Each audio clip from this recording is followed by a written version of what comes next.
To give us welcome remarks, we have with us our Executive Director, Engineer Noel C. Binag. Sir, good morning.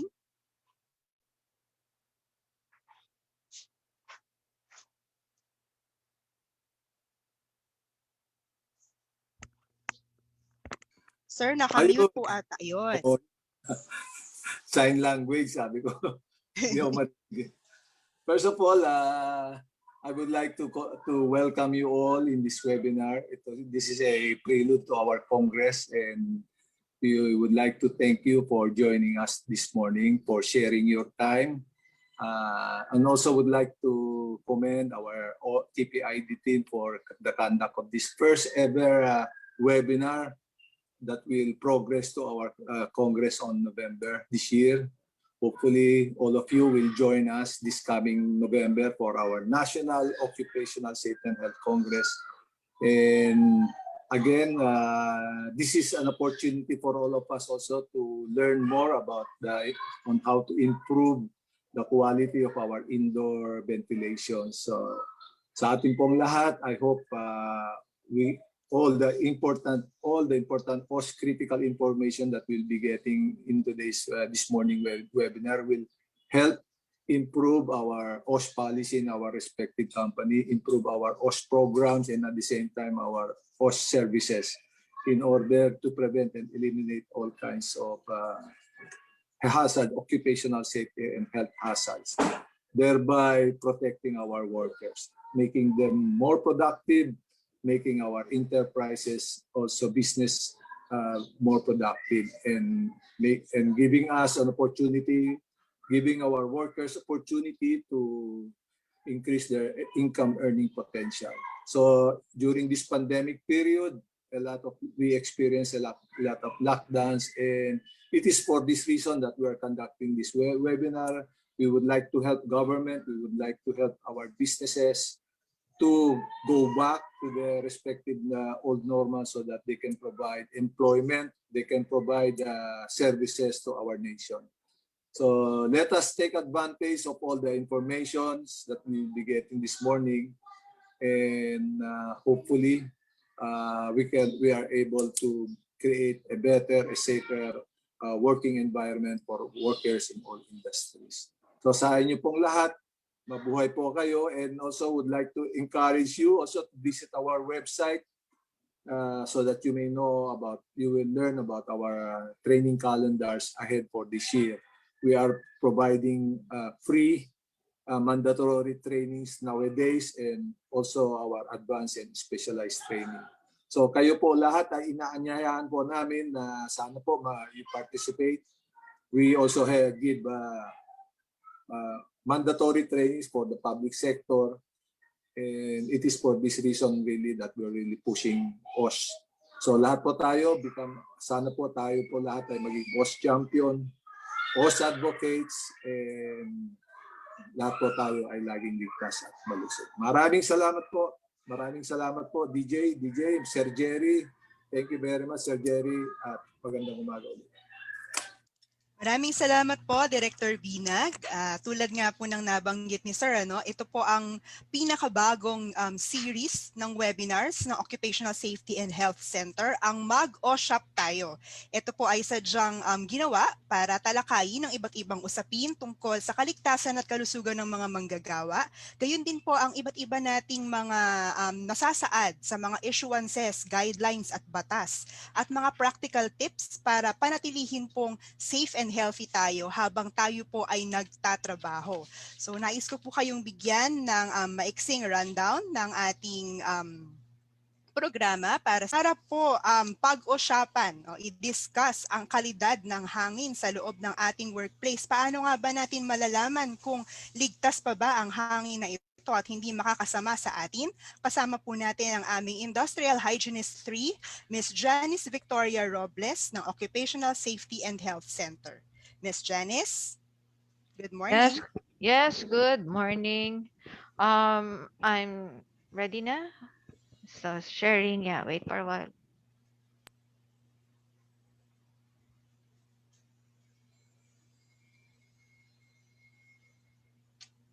Yes, okay. So I'm Janice Victoria, Africa Robles, Industrial Hygienist of Occupational Safety and Health Center.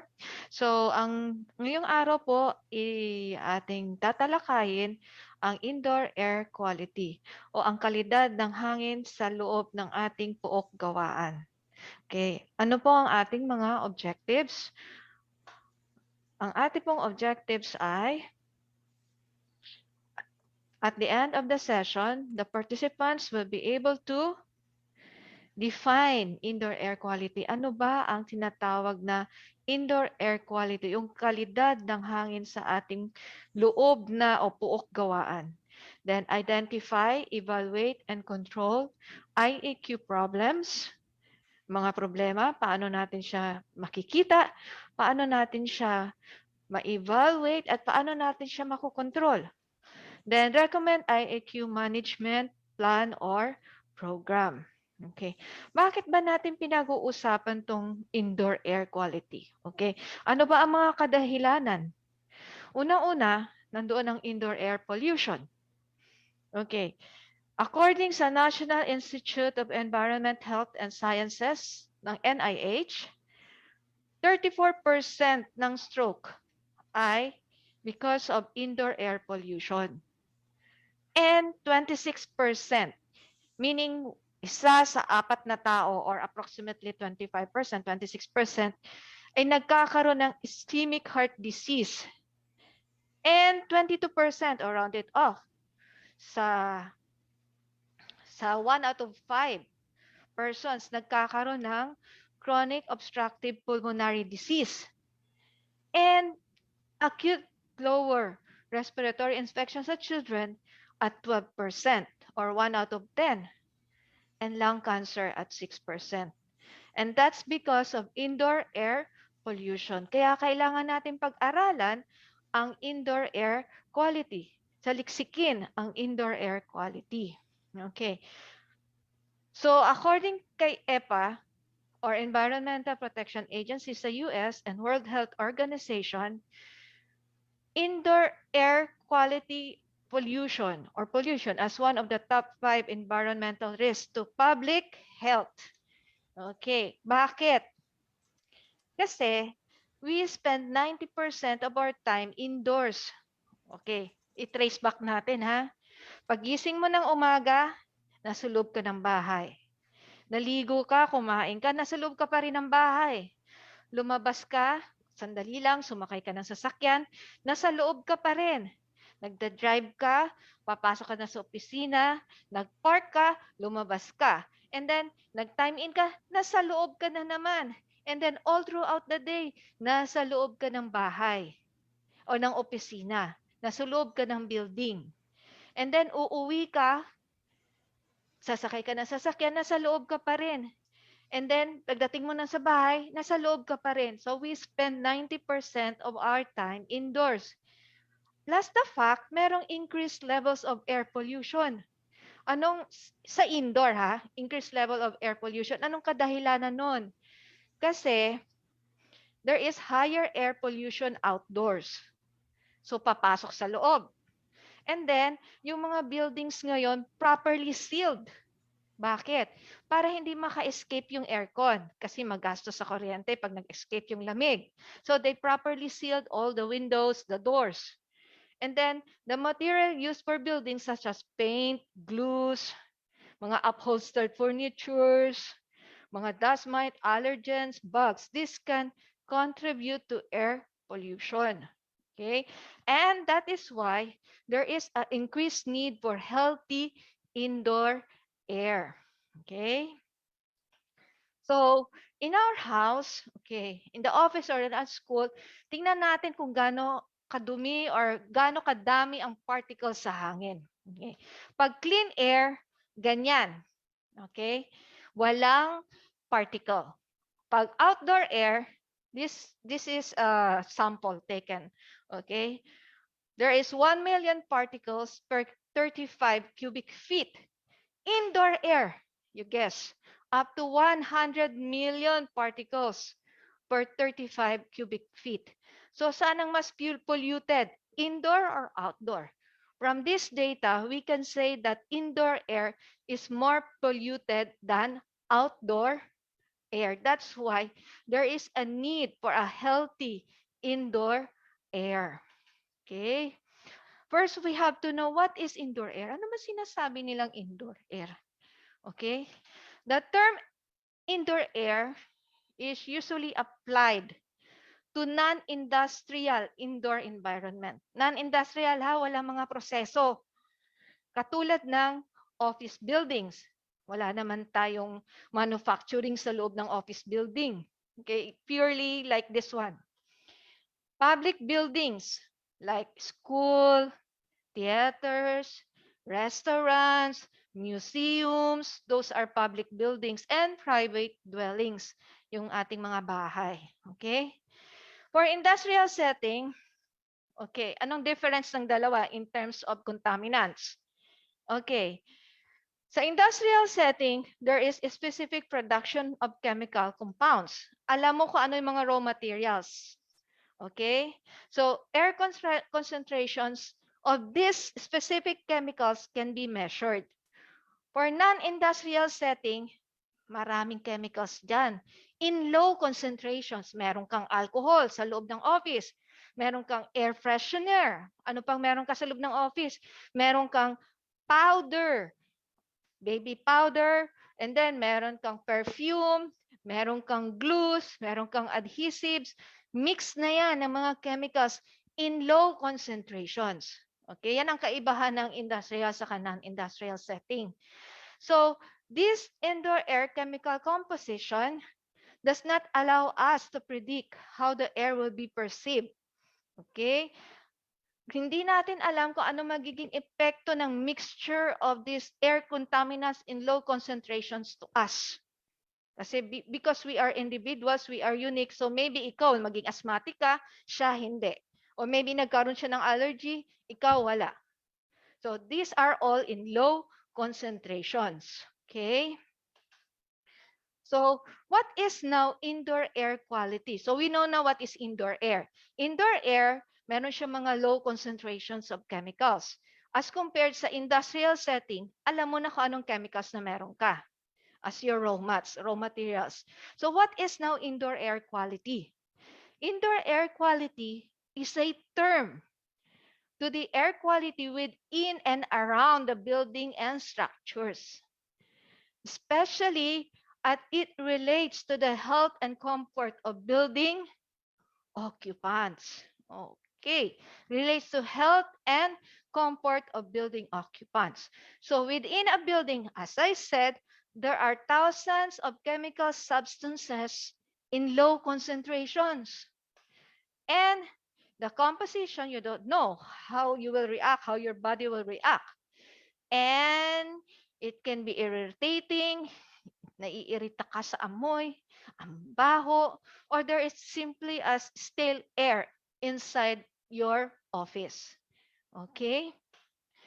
So, how can we now grade the indoor air quality? How can we grade indoor air quality? There is poor indoor air quality. Anong ibig sabihin ng poor indoor air quality? There is a combined effect of gases or particles in excessive concentration. Sobra yung concentration. And mixed with thermal conditions, okay, which can affect the health or satisfaction of building occupants. Excessive concentration combined with thermal conditions that can affect yung health mo or satisfaction mo to stay inside the building. Pag sinabi mong good IAQ or good indoor air quality, it has no unwanted gases or particles at concentrations which will adversely affect building occupants. Ibig sabihin, suitable comfort conditions. Komportable ka that you stay inside the building. And building occupants, staff and management share the goal of providing a healthy indoor environment.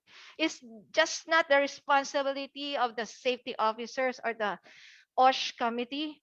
It's a responsibility of everyone inside the building or occupants of the building.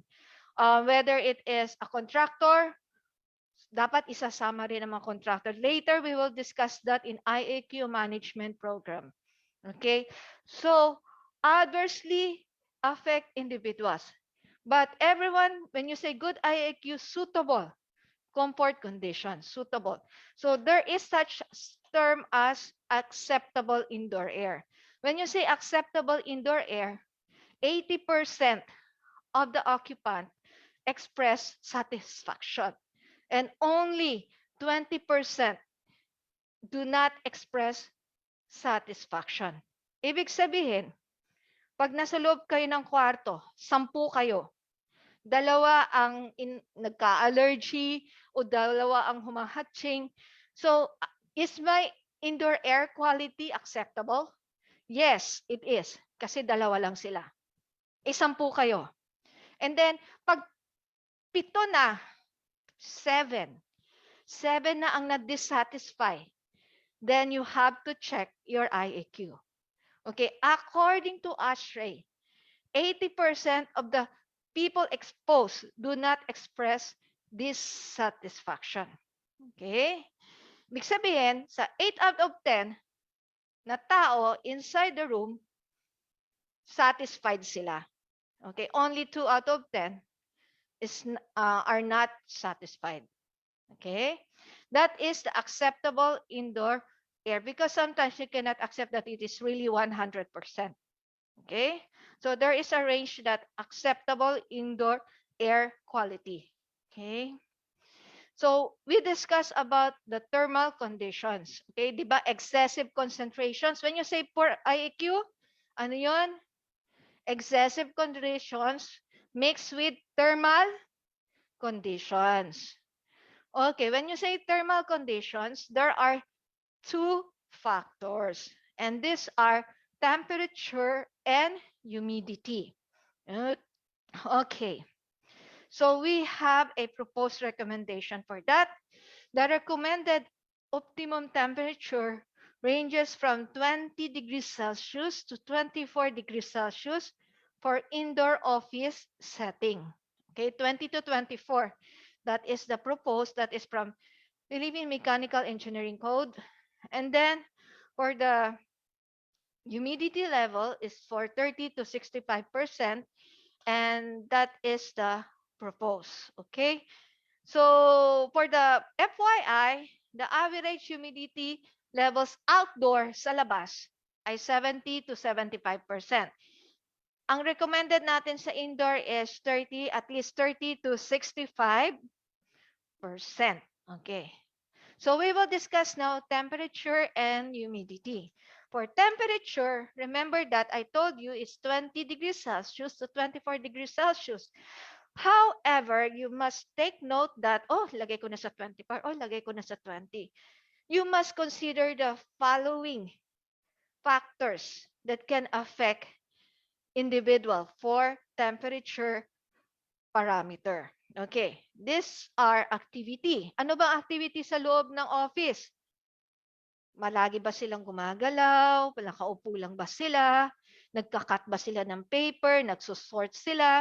Ano yung age level? Okay?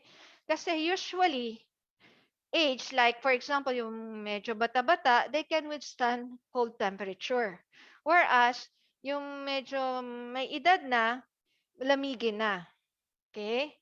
Natural body temperature. Okay. If you're undergoing like, sometimes kasi, because of the hormonal changes in your body, your natural body temperature increases. Okay, it depends, okay, on the state of your health. And then, of course, seasonal temperature, summer, and then that's summer months and mga December months, yung mga malalamig. So you have to take note of the following items for the thermal comfort of your occupants.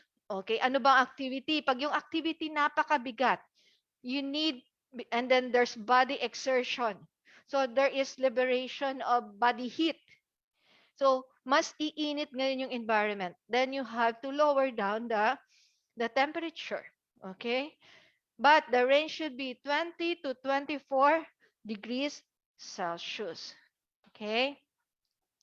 So next thing is relative humidity. First is, what is relative humidity? Okay? Is the term used to describe the amount of water vapor that exists in a gaseous mixture of air and water. Amount of water vapor in the air. Yun lang yun. In simpleng salita, gaano kadami ang water vapor sa hangin. Example, okay, in this slide, you can see there is a cloud. In the cloud or in the sky, there are 7 spots consumed by water vapor and 14 available spots for water vapor. So what is now the relative humidity? Of course, 50%. Kasi kalahati ng spot na occupy na ng water vapor. So it means 50% ng atmosphere na 50% ng hangin natin is composed of water vapor. Okay. So what is now the relationship of relative humidity and temperature? Okay. Warmer temperatures, ibig sabihin kung mas mainit, no? Increase the amount of water vapor that can be in the air. Bakit? Bakit? Pag warmer temperature, bakit mas maraming water vapor ang pwedeng makarry ng hangin? Kasi, as we all know, nung mga elementary days natin, high school days natin, that warm, yung pag mainit ang molecules, it goes faster, yung movement niya. Diba? Mas mabilis gumalaw ang mga molecules pag mainit. So, kung mas mabilis silang gumalaw, the spaces between them, mas malalayo. So, it can occupy, those space can be occupied by the water vapor. Kaya, mas maraming hangin, as mas maraming water vapor ang ma-occupy during warmer season. Now, bare months.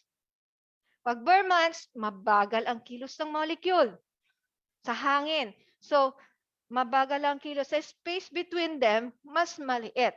So, therefore, in colder months, like in bare months, less water vapor in the air. So, decreases the humidity level. Okay? Understood? Mas mainit, mas maraming water vapor ang pwedeng i-carry ng hangin. Pag malamig, mas kaunting water vapor ang pwedeng i-carry ng hangin. So therefore, pag mas malamig, mas mababa ang humidity, relative humidity, as compared during summer months. Okay, so how can we relate this one? Sa Pilipinas. Okay, remember that we are in tropical region. Pag tropical region, mainit. Okay.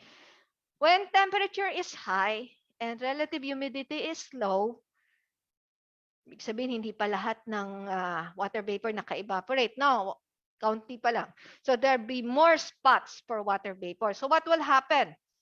Evaporation of water now is rapid. Mas mabilis siyang umakyat kasi more spaces pa sa taas.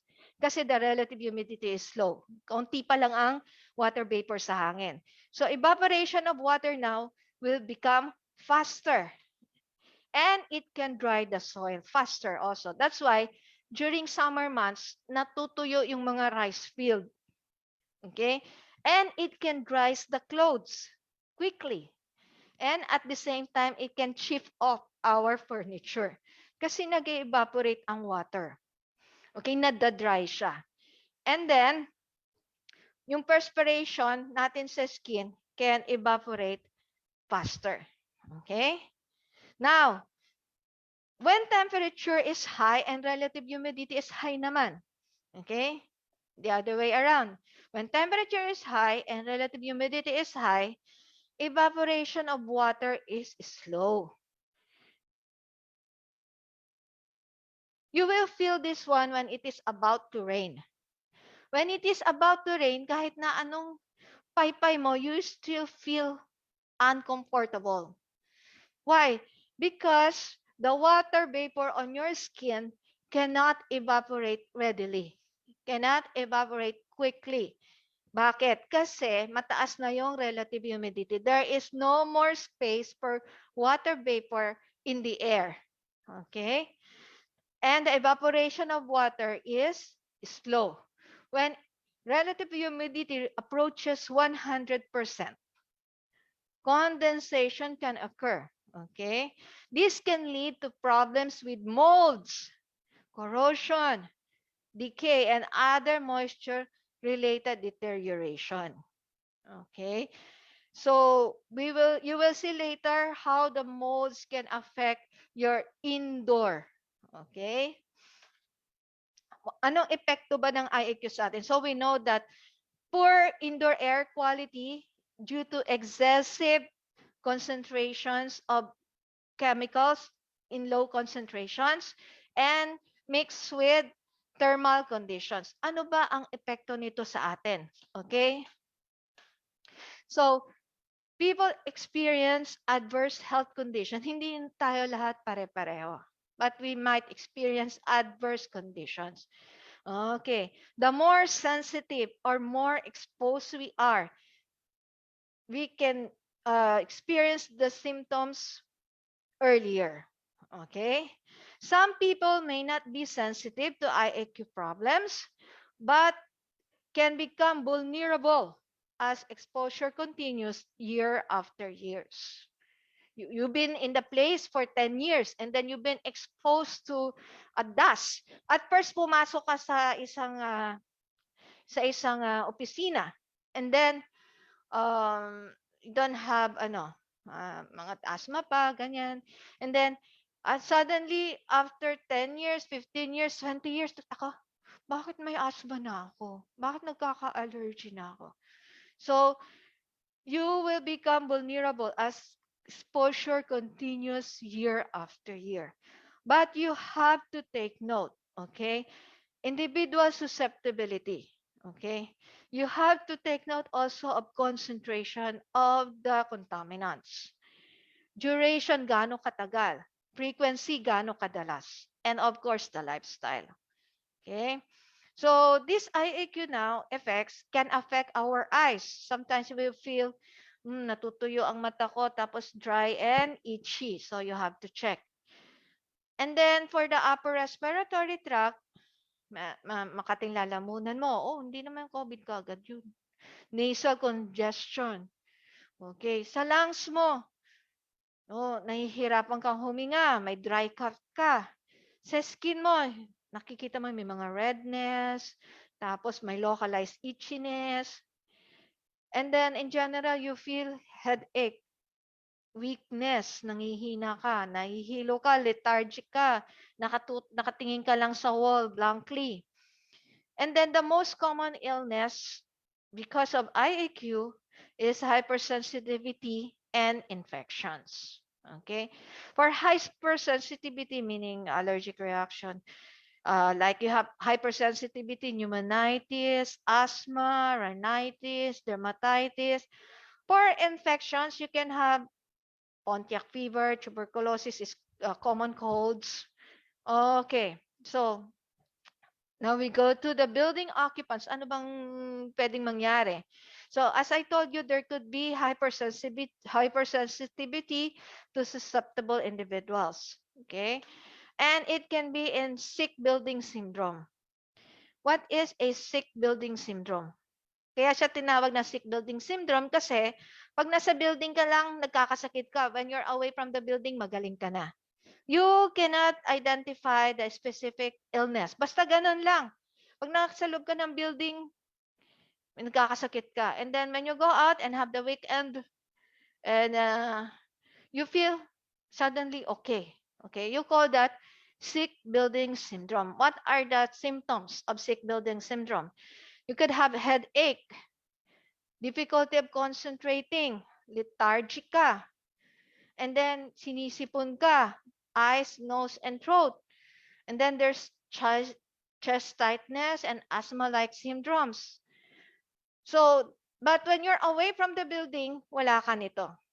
Okay, there is no specific illness that can be identified. Kasi gumagaling ka when you're away from the building.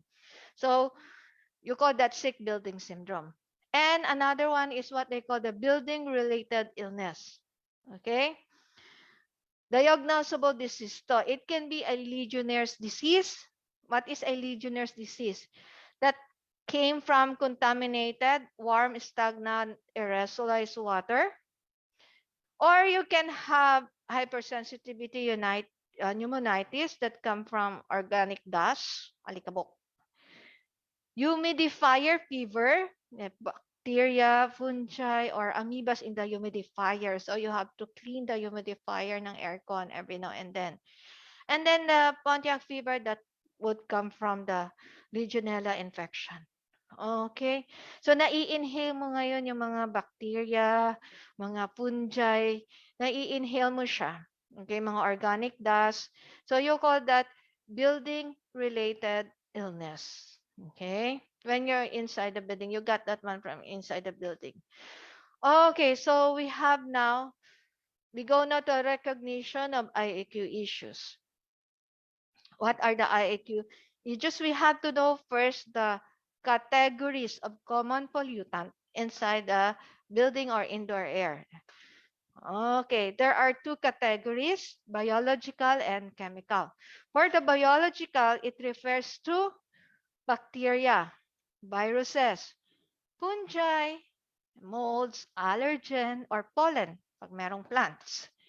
And then, moisture sources, you can have water spills na hindi na-cleanis kaagad.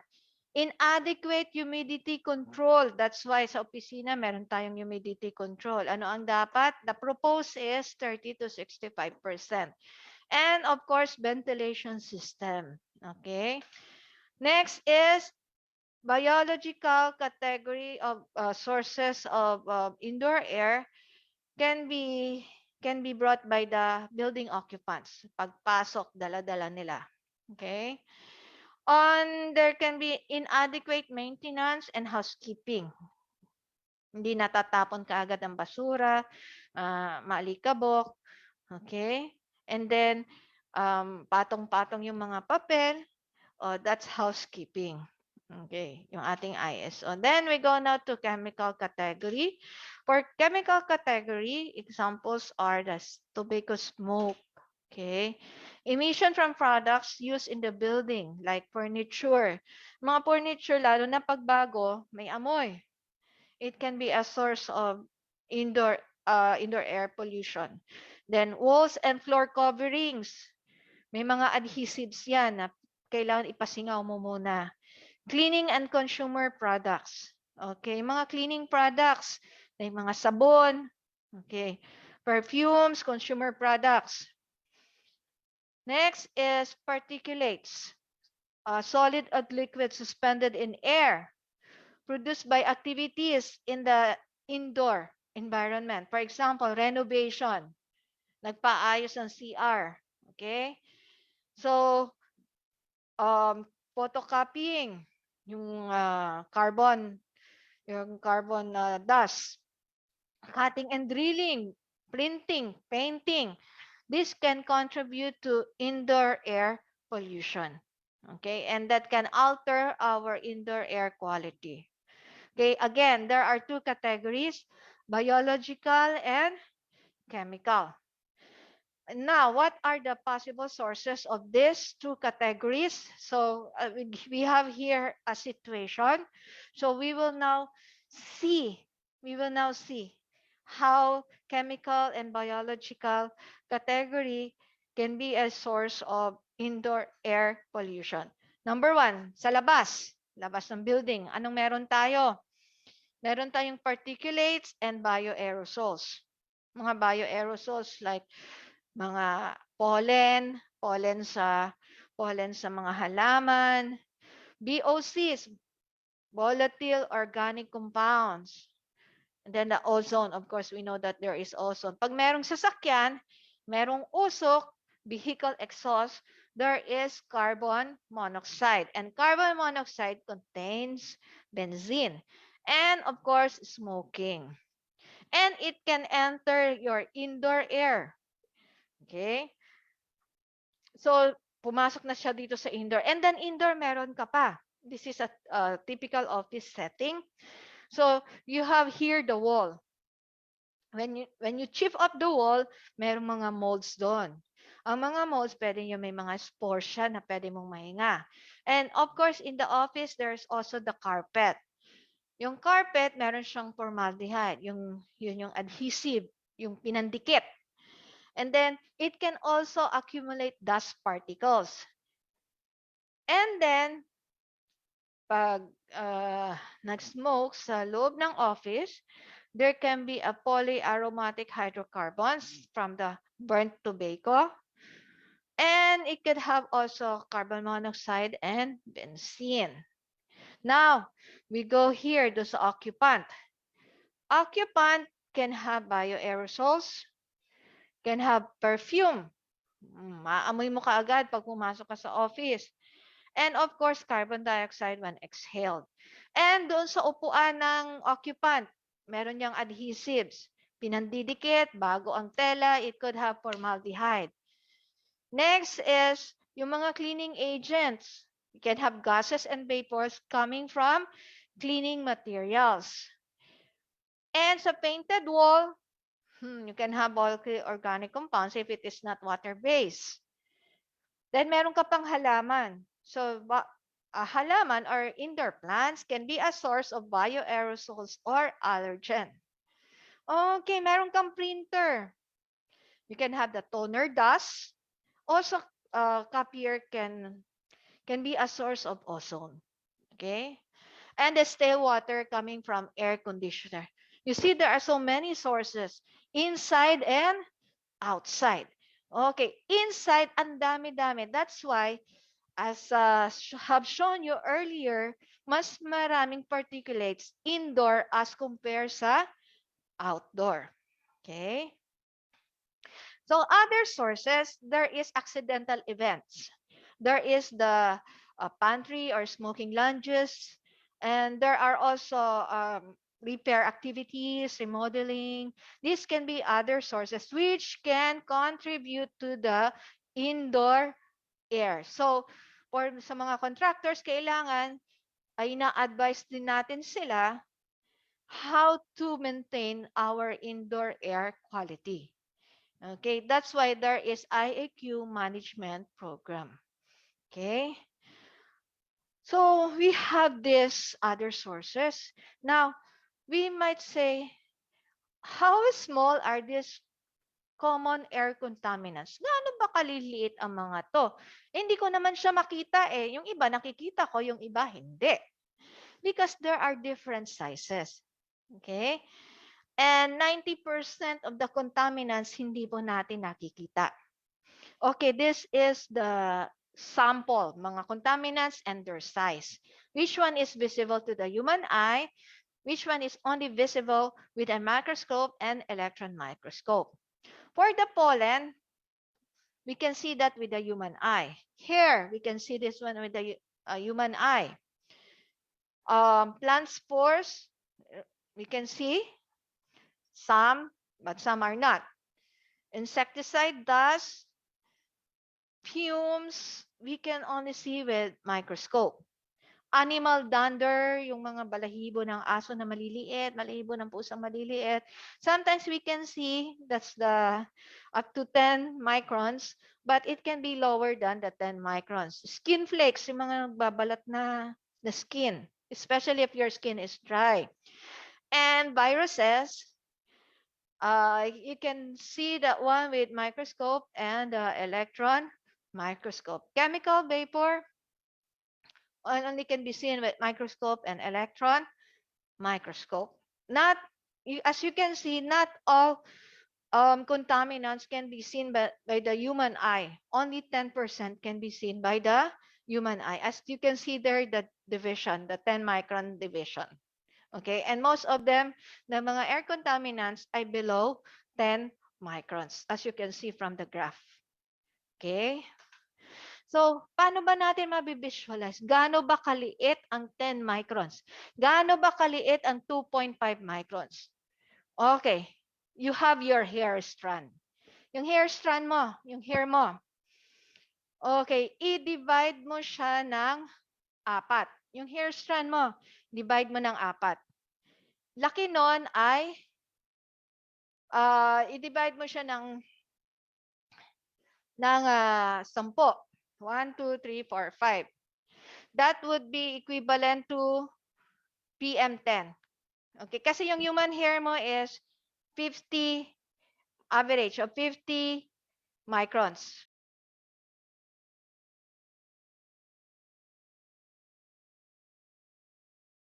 That is equivalent to PM 2.5. Ganon kaliit ang PM10 at ganon kaliit ang PM 2.5.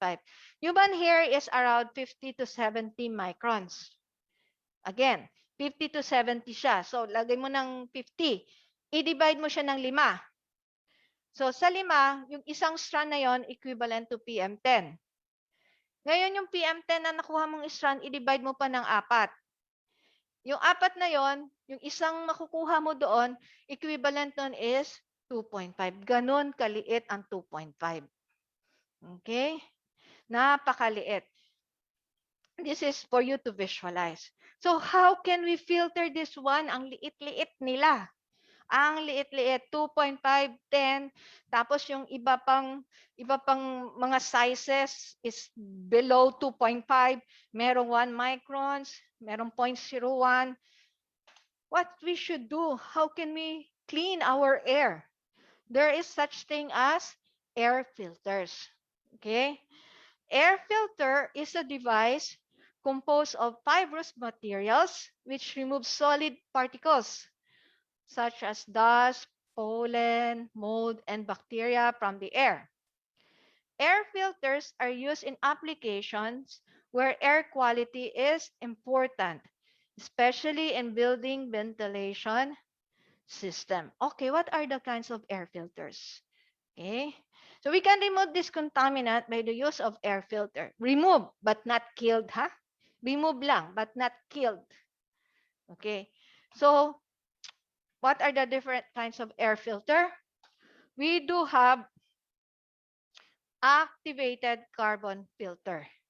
Activated carbon filter, or known as charcoal filter, can filter gases, but it cannot filter fine particles like dust, dust mites, dunders, or pollen from the air. Remember, charcoal filter can filter the gases, but not the dust. Okay, only the gases. Okay, next filter is what we call the ultra low penetration air filters, or ULPA. Okay, it can filter 99.99% of particle sizes between 0.1 to 0.2 microns.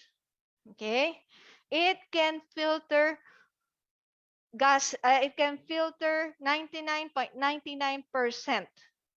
Okay, of particle sizes from 0.1 to 0.2. Okay, next is the HEPA filter. HEPA filter can filter 99.97% of airborne particles from size of 0.3 microns. Okay, and now we might ask, where is now COVID? Where is now COVID? There's the virus. COVID size is approximately 0.06 to 0.14 microns. Ang liit naman. So, ang makaka-filter lang dyan, si ultra penetration at si HEPA. Okay? But, FYI, there is never a naked virus. It's always together with, attached with droplets or aerosol. So, it could be larger than 1 microns. There is never be a naked virus. It's always attached to droplets or aerosol, and that can be larger than 1 micron. Okay? So the comparison of particle size chart we do have here. For N95 respirators, it can, again, filter 95% at 0.3. Okay? Hanggang 0.3, 95% ang efficiency niya. Pag HEPA filter, 97% ang efficiency niya at 0.3 microns in size. The ULPA or ultra low penetration air filter, 99.9995% efficiency at 0.1 to 0.2. Okay? So yung ULPA talagang pinifilter niya up to 0.1. Okay? So we might ask, can mask capture coronavirus? Ang liit ng, pero I've told you earlier that there is never a naked virus. It's always attached to an aerosol or droplets. But can mask capture coronavirus? Okay, so we do have mask. Face mask and N95. Okay? For the face mask and N95, they are made of the same material. Polypropylene fiber. Okay? Both are non-woven and using a melt blowing process. Okay?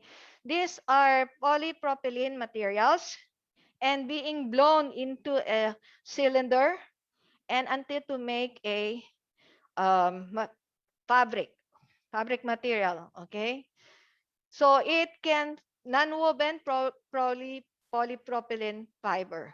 Okay, both of them are the same materials. So understanding the difference between them, between surgical mask and N95 respirator. The only important difference between them is the fitting. Face mask, like surgical mask, like this one, is open here. Open dito sa side. Okay? Whereas, ang N95 respirator is tight fitting. Okay, so seldom na makaka-escape yung exhaled air. And you can also inhale ng mas malinis. Okay, kasi walang leak. Okay? So, however, there was a study. Both surgical masks and unvented KN95 respirators, even without fit testing, kasi tinitest yan, fit testing, reduce the outward particle emission rate by 90%.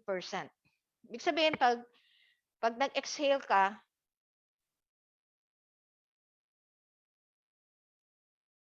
10% lang ang lalabas ng mga contaminants. And 90% nasa loob.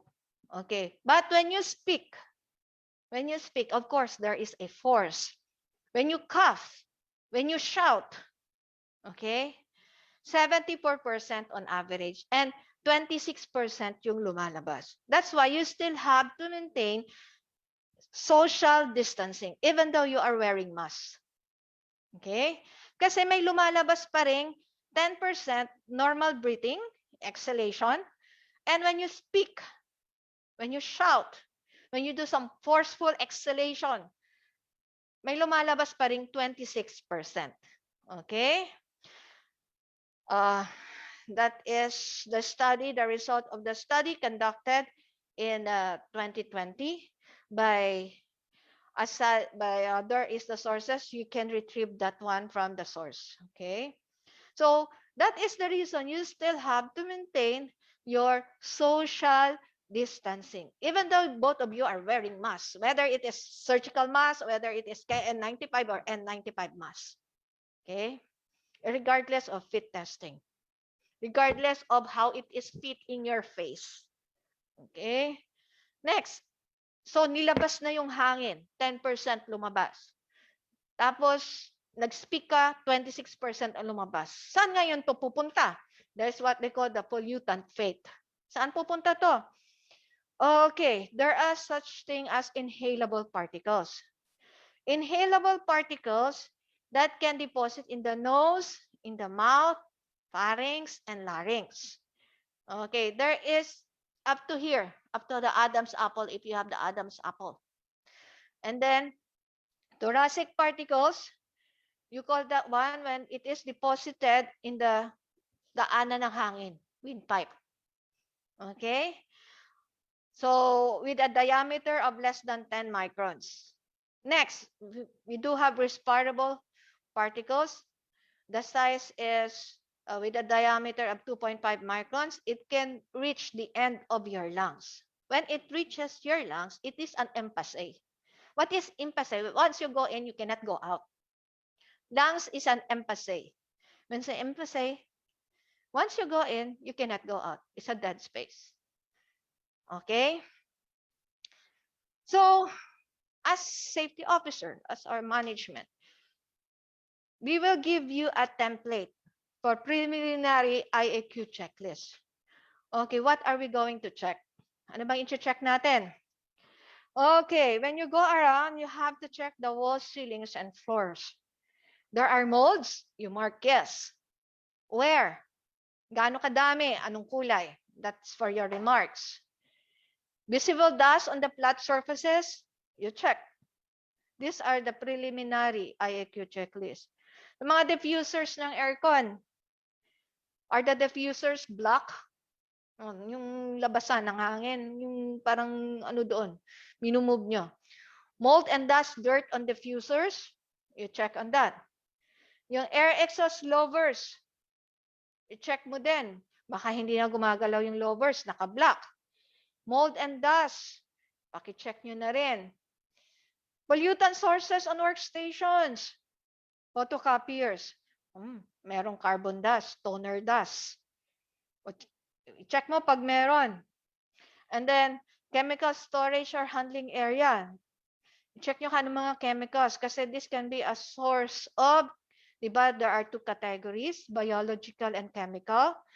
So, chemical storage, you check on that. Baka may nagli-leak na mga chemicals, which can be a source of indoor air pollution, indoor air contaminant.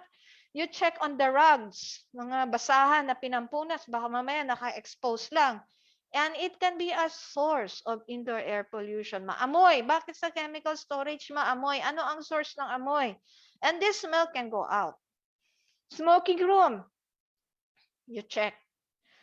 Sa smoking room, are there mga ashes? Ashes can be a source of dust. Meron bang mga nikotina na nakadikit doon sa exhaust? You have to clean that. Particle boards or plywood shelves, baka na-chip off na during summer months. It can be a source of wood dust. Paper storage area, paki-check na rin. Kasi there can be paper dust. Okay? Minsan nagpupulbos na yung mga papel na luma. Another to check is the Hvac system or the ventilation system. You have to take the outdoor intake. Okay? Yung pahigop na hangin, hinihigop na hangin ng aircon. Is it adequate? Is it black? Baka mamaya hinihigop na ng aircon yung katabi ng motor pool. Di ang hihigupin ng aircon yung usok ng sasakyan. Tapos ibubuga niya sa loob ng kwarto. Then, pollution sources near intake. That's it. Ducts and plenum should be clean. Okay? Dinadaanan ng aircon, ng lamig ng hangin, yung mga ducting dapat malinis. Ventilation shut off overnight and or weekends. Kindly check. Dust accumulation on workstations and furniture surfaces, which can be a source of pwedeng magkaroon ng hypersensitivity, pneumonitis, pwedeng magkaroon ng asthmatic syndrome, asthmatic flu-like symptoms. Then, pwede rin magkaroon ng allergy. Now, we go now to the window type or whatever kind of aircons. You have to check the humidifiers. If it's slimy o madulas na siya, malumot, you have to clean. And you have also to clean molds in the ducts. Air conditioning system, mga condensate, kailangan alisin. The cooling coils, moldy odors, you check kung meron. Maintenance and design. Windows can be open. Diba? The reason why there such thing as ang taas ng indoor air pollution is because the windows are tightly sealed and cannot be opened. Kasi sayang nga naman yung lamig mag-escape and then magastos sa kuryente. So make sure that there are windows that can be opened for proper ventilation. Then people should frequently open the windows, especially during break times. So, i-check nyo yan as a preliminary IAQ checklist. The number of occupants. Is it recarpeted? Work areas are repainted? Any other present? So, as you go around, you have your walkthrough, kindly check. This is, you can design your own checklist based on your needs. This is just a template, and then you can add more. Okay. Cigarette smoke. Do people smoke inside the building? Yes or no? Is there a smoking area? Yes or no? Is a smoking area, ash are properly cleaned ba regularly? Then chemicals and gases. Okay, air entering the building from parking, you check. Okay, tingnan nyo yung mga sa aircon, baka mamayang nahihigop nila is coming from the parking. Next is indoor sources. Meron bang gas stoves? Merong internal combustion ba? Chemicals from lab. Pag maamoy ang lab, ibig sabihin, is not properly ventilated. Pag walang amoy ang lab, ibig sabihin maganda ang ventilation. Okay? Chemicals from plywood, particle board, off-gassing, kailangan nyo, or newly installed, kailangan nagbe-ventilate during weekends para yung amoy lumabas, hindi maipon sa loob. That's why you have at least one or a window that can be open for proper ventilation. And then personal care products of the occupants, perfume, sanitizers, air freshener, powder, then mga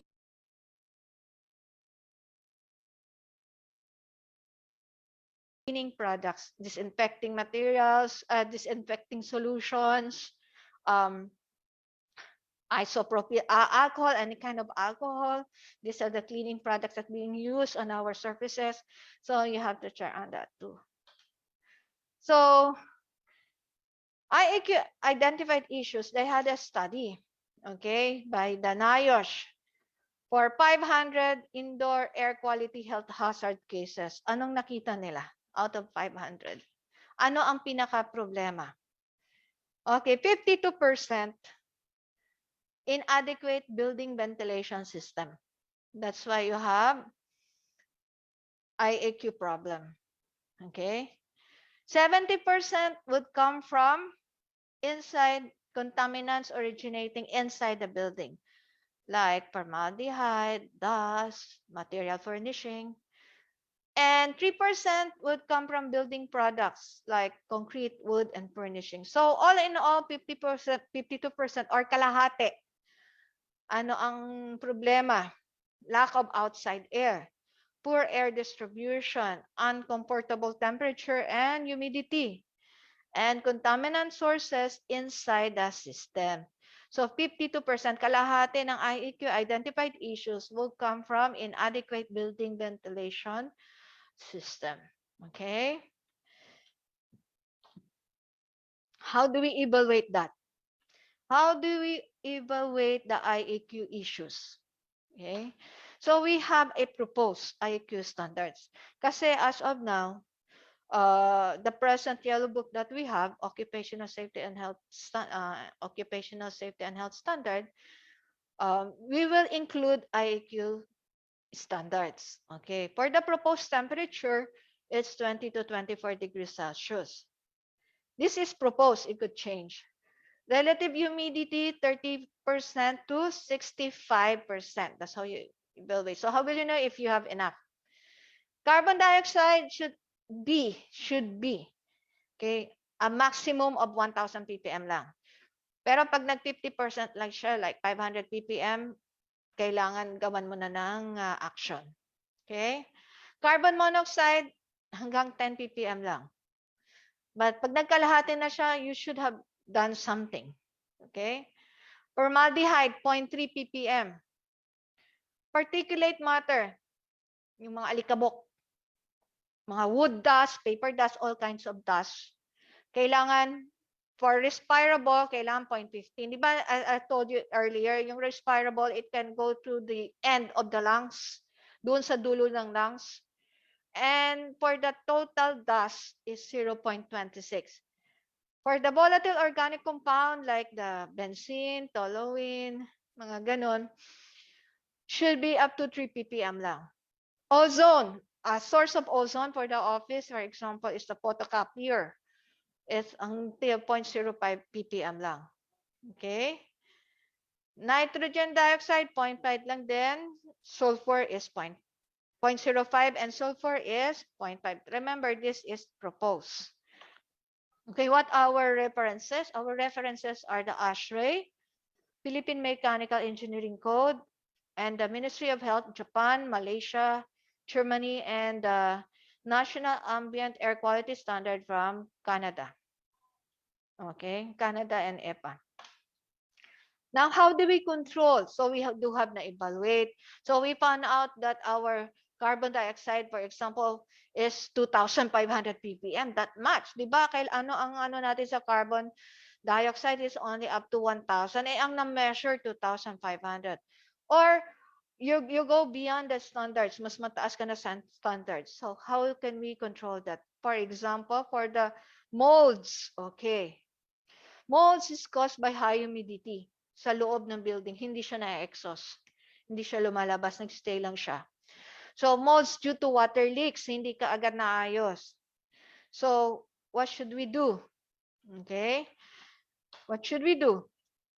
Kailangan maintain mo ang humidity below 60%. Properly sized air conditioning unit. Okay? Proper maintenance of HVAC, which is included in your preliminary checklist. Stop leaks within 24 hours. Clean and dry the area. Stop leak, clean and dry the area within 24 hours. And you have to vent out humid air. Okay, vent out humid air para hindi ka magkaroon ng molds. Okay. Next is poor housekeeping. Familiar? Yung mga pantry area natin, our offices, sometimes meron diyang rows, meron ng extension cord, which just below the sink. Eh, paano pag natuluan ng tubig ang extension cord? There is cleaning materials, there are yung garbage can, walang takip. And then, there are doon pa may coffee maker pa, then doon may lace pa. So, poor housekeeping. Okay. Another one of poor housekeeping. Familiar with this one? All the papers are just on top of your table. And then this is in the CR, hindi nalilinis. So, what we should do? Okay. So, the 5S of housekeeping. According to Japanese, you have to sort, set in order, shine, standardize, and sustain. Okay? That's how you clean. First is you have to sort. How to clean it? First step is you have to sort. Okay, you call that in Japanese, seiri. Okay? When in doubt, move it out. Pag hindi mo na kailangan at hindi mo na hinahanap, move it out. Okay? And then, next one is Seiton, set in order. A place for everything and everything in its place. Lagyan mo siya ng lugar. Okay? Ballpen sa ballpen, lapis sa lapis. Ito, hindi ko na kailangan, red tack, out. Okay? Next is you have to shine. Clean and inspect or inspect thoroughly. You call that in Japanese, seiso. Next is standardize. You have to make up the rules. Clean as you go. That's an example of a rule. And enforce them. Before you go, make sure that your tables are clean. Am I doing it? Let me think. And then the last part is sustain. You have to sustain the behavior. You call that shitsuke. Let's say the standardized is, the rule is clean as you go. Can you sustain that for a year, the clean as you go? And you call that in Japanese, shitsuke. Okay. For housekeeping activities, anong pwedeng maging solution natin yan? You have to learn and use good IAQ practices. Example, as I told you, clean as you go. Train those involved in housekeeping, step by step. Okay? Select green products or low toxic emitting materials. And then written operation, maintenance schedule as checklist, and a sign-off checklist. Okay, anong gagawin mo bago ka umuwi? Okay, next is when there is remodeling activities, which can also contribute to IAQ problems. So, this is repainting and there is off-gassing of new materials. We are familiar with this because we do have renovation activities ongoing. And then for the solution for that is you have to isolate the area. And then you can do work off hours, yung mga konti na lang yung tao, like weekends, ganun, para konti ang exposure. Exhaust area directly to the outside. And then, increase fresh air to building. And then, select lower emitting materials, yung hindi maamoy. Select green materials. Okay? For example, you can use water-based instead of the OS-based na organic solvent-based na pintura. You can use a water-based para hindi siya maamoy. But there is also, you have to check also the safety data sheets of the water-based kasi there are also chemicals that should be taken care of. Okay. Next is occupant activities. Occupant activities can also affect indoor air quality and can contribute to poor indoor air. For example, sa air conditioner, katulad nito, sobrang lamig, nilagyan ng folder. Kasi directly sa ulo or nalalamigan siya sobra, directly sa kanya yung hangin, nilagyan niya ngayon ng folder. Tapos yung isang occupant naman, siguro there is a moldy odor, nilagyan niya ng air freshener. So this can affect indoor air quality. So you have to increase the IAQ awareness in your workplace. And then operation and maintenance problems. For example, this one. Napaka-alikabok na ng filter, ng pre-filter. And then, on the other picture, makikita nyo na yung bathroom exhaust, okay, hinihigop ng air intake kasi napakalapit nila. So, ano ang mangyayari ngayon? Yung bathroom exhaust ngayon pumupunta doon sa opisina. Okay? So, you have to check on that too. Next is, ito parking area. Ito yung air intake. So, once na nag-start ang sasakyan, hihigupin ngayon ni aircon. Papasok doon sa loob ng building. Another one, natakot mawala yung aircon, nilagyan ngayon ng bakal. And that can affect the air intake. Okay? As you can see, hinihigop siya. Next. So, for the air to get in this one, it has to pass through. Merong blockage. Paano yung merong blockage? So, you have to remove the block. Itong naka-obstruction dito. Kasi yan ang intake, ito yung papasok. Okay? Recirculating of air. So, you have to check yung mga obstruction. Next is, ito yung storage room. Kaso, ang problema sa storage room, may butas. So, yung butas na yon, pwedeng dumaan doon ang contaminated air going to the occupants. Okay, another one. Okay. Plant pollens and animal danders. Okay. And as you can see here, may mga plants. And plants can be a source of bugs, can be a source of organic dust, yung mga tuyong dahon. And then, ito sa vet shop. Okay, there are animal danders and there's poops of animals which can also cause indoor air problems. Okay. To improve our indoor air quality, what are the 3 things that we should do? Anong gagawin natin sa mga to? Okay, number 1. You should have source control. Kailangan kinokontrol mo yung source. Okay, eliminate individual sources of pollution or to reduce their emissions. Okay, pag nagpe-perfume, sabihin niya ng konti lang yung spray or candy spray outside para hindi masyadong kakalat sa loob.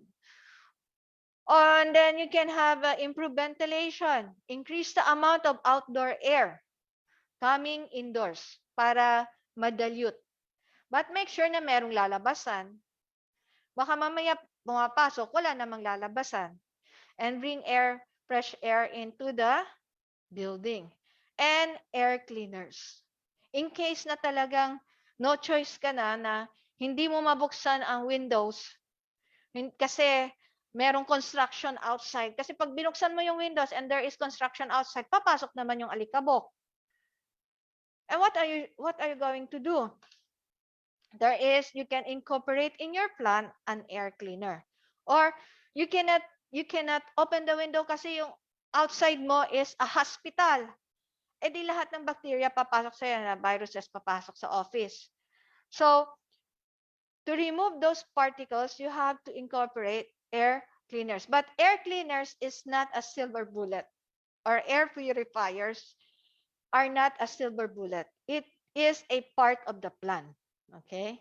Part of the plan for good IAQ. Hindi na, pwede na, may air cleaners, pwede na ako magtanggal ng mask. O may air cleaner, pwede na akong hindi mag-social distancing. It's not a silver bullet. Okay? It is just a part of the plan. Okay? So these are the IAQ strategies. To sum it up, you have to reduce at the source, you have to ventilate, you have to inactivate a filter, you have to clean and educate individuals. And then you can layer the risk of having IAQ problems. Okay, this is the layered risk reduction strategy. Always at the source, reduce from the source. You have to ventilate. You have to filter, use filters. I told you it's not a silver bullet. It's just part of the plan. And you have to clean and then finally educate the occupants. Now, who will do this? Okay. We do have a managing a building for a good IAQ. Okay, how to manage that? So, operate and maintain HVAC equipment. Keep all controls in proper working conditions. I told you it's not just a job of the safety officer. It is the responsibility of everyone occupying the building. Oversee activities of staff, tenants, and contractors and other building occupants. Okay, oversee. Next is maintain communications with occupants for IAQ issues and solutions. Okay. Next is you have to coordinate in that one. Maintain communication with occupants. You have to coordinate with occupants, with the staffs, with the people concerned, with the OSH committee. Okay. Educate staff, occupants, and contractors about IAQ responsibilities. The lease agreements, they should have agreement that they should maintain the IEQ, to maintain good IEQ in your building. What are the things to do? Then we should have a checklist for that. Next is identify aspect of plan projects. Plan ahead of time. If you foreseen that you will have a renovation, then make a plan. Okay? Any activity that could affect IAQ, future activity that could affect IAQ of the building or the indoor air, you should have a plan how to maintain and manage the project. Okay? So for the management plan, how to manage that? Who will be responsible? Who will be responsible for all of this? Is it only the safety officer? No, it should be the responsibility of everyone. Okay, first is you have to select an IAQ manager. IAQ manager will select and oversee niya lahat. Okay? As IAQ manager, you have to review. You have a baseline. Okay? Review IAQ profile and existing records. Etong mga contractors, anong ginagawa nila, that could affect the IAQ system here in my office. You have to review IAQ profiles. They will bring 50 sacks of cement. Where should I put this one? You should look also the direction of the air kasi baka mamaya pag hangin, pumasok lahat sa building. Okay? Next is, as an IAQ manager, you have to communicate with the tenants, facility personnel, and building owners. Okay. IAQ managers should develop IAQ profile, should establish IAQ issues. Okay. And you have a proper communication system with the IAQ issues. I told you, IAQ is not just the sole responsibility of the safety officers, sole responsibility of everyone. Then review all projects in the buildings that may affect IAQ issues. And then periodically inspect the buildings for indicators of IAQ problems. Inspect, go around.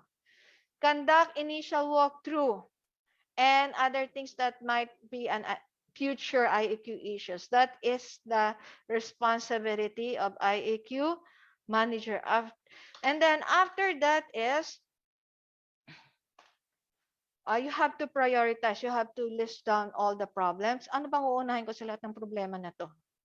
Okay, lahat ng IAQ issues, you have to prioritize which one should go first. Okay, and then you have to assign staff. Okay?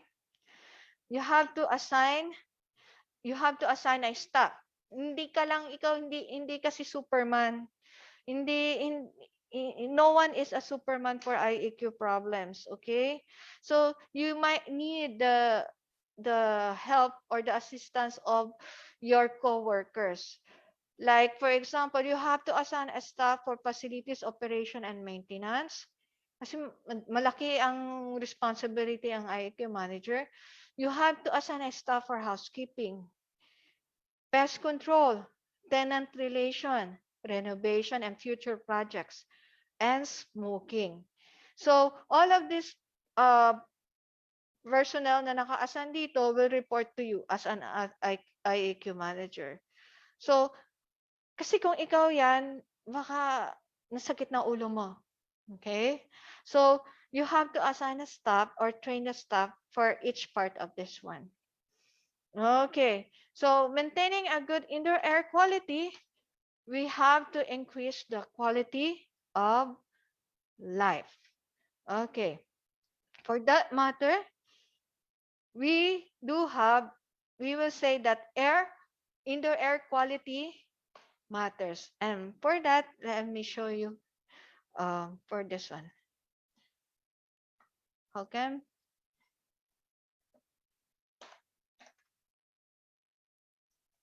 Wait lang.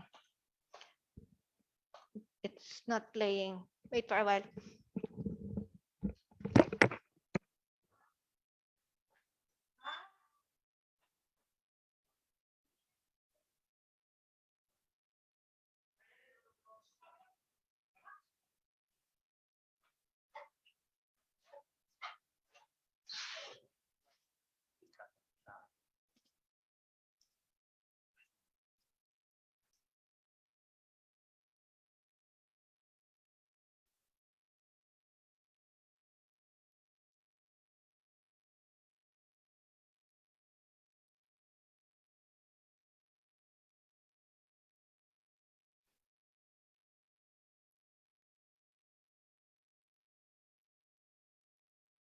Okay, we have a video for that, but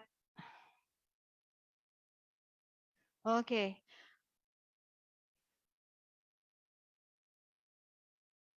Okay, so that one. So for that matter, You can go to World Health Organization for air pollution and COVID-19. And at the same time, you can go to World Health Organization website for ventilation and COVID-19. Okay. So any questions? And that ends my presentation. And maraming salamat po. And these are my references. Okay, maraming salamat Miss Janice sa napaka comprehensive na discussion tungkol sa indoor air quality. Ang dami natin natutunan today kung ano yung mga nagbibigay ng contamination sa loob ng isang building, napakadami pala, plus yung sa labas, hanggang sa papaano natin i-manage o ipiprevent na maging sanhi ito ng ating pagkakasakit. At dahil po dyan, madami po tayong mga katanungan galing sa ating mga participants. Sige, unahin po natin kay Mr. Xavier Kagiwat. Nagtanong po siya galing sa Facebook. Nanonood siya sa atin via Facebook. At ang question niya po, Miss Janice, ay paano i-measure ang indoor air quality? Paano i-measure ang indoor air quality with the use of work environment measurement equipment? Okay. So, for example, for the carbon dioxide, you can use gas monitor that's capable of measuring carbon dioxide. The same with other gases. For temperature, you can use ambient temperature and relative humidity. There is an instrument to measure both of them. Okay, they call that psychrometer. And for the use of other parameters, there is a specific equipment. Okay. Ayan. So sir, ayun po maraming iba-ibang equipment for different parameters which affect our indoor air quality. Ayan. Next question po natin is from Sir Joseph Lontok of Del Monte, Philippines. Sabi po niya, we have a particle count analyzer. Do we have acceptable indoor particle count for workplaces like offices? Okay, for indoor air count particles, kailangan for the total dust, it should be 0.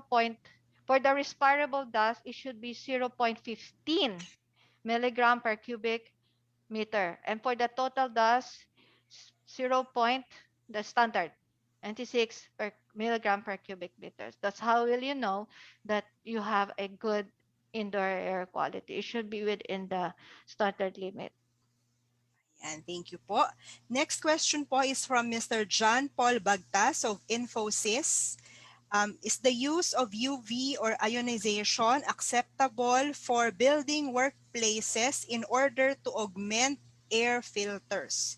I understand po na pag-augment, meron na silang air filters pero gusto pa nilang dagdagan para mas maganda yung kanilang air quality. So okay po bang gamitin ang UV or ionization? Okay, we start first with UVC. Ultraviolet germicidal irradiation. Okay, UVC provided na kasi delikado yon. It can produce an ozone gas. Okay, so pag UVC, it can kill or it can inactivate the virus. And Hepa filter, it can filter the virus but not inactivate them. So with the use of UVC, make sure that you have the proper safety and health precautions before using UVC because it can produce an ozone. UVC is an example of ozonators. Make sure na gumamit ka ng UVC, ventilate mo ang room before an occupant enters the room. Kasi it can cause coughing, throat irritation, and respiratory problems. So if you are planning to use UVC or germicidal, make sure that you have the proper safety and health precautions. Same thing with Hepa filters. Remember, Hepa filters can only filter but not inactivate. So, ang delikado dyan yung maintenance na mag-aalis ng filter, mag-change ng filter, especially at this pandemic time. May hihigop niya yung virus, mafi-filter niya yung virus at that size, di ba, 99.97% at 0.3 microns. Pero it will not inactivate the virus. So you must have safety and health precaution when you are or program relating on the HEPA filters and also the use of UVC. Thank you po, Ms. Janice. Ang atin pong next question ay tungkol po sa control measures. So ang tanong niya po ay ano ang control measures? I'm guessing Sir Aldwin Pasqua is asking ko ano ang IAQ control measures at nabigay ito ni Ms. Janice kanina. Siguro short summary lang po, Ma'am Janice, no ating IAQ control measures. Okay, IAQ control measures, you have to identify the problems so that you will know what to control. If you have seen molds, then you have to control the humidity. Di ba? Control at the source. What are the sources? Those are the steps first. So, to control the sources, like for example, humidity, you have to ventilate. Para yung excess water vapor sa hangin lumabas. Because this excess water vapor in the air can augment the growth of molds. Okay, that's for humidity. And then example, you have the mga mabango, sobrang bango. Minsan, when you go inside the room, ang bango-bango, minsan nahihilo ka na sa sobrang bango. You have to ventilate. Make sure there is general ventilation. Pasok ng hangin, labas ng hangin. That's why we recommend that at least merong window na open para can go in and go out. But make sure na yung papasok na hangin ay hindi naman alikabok. Baka bubuksan mo yung hangin ay may construction naman doon. Ay di papasok din yung alikabok.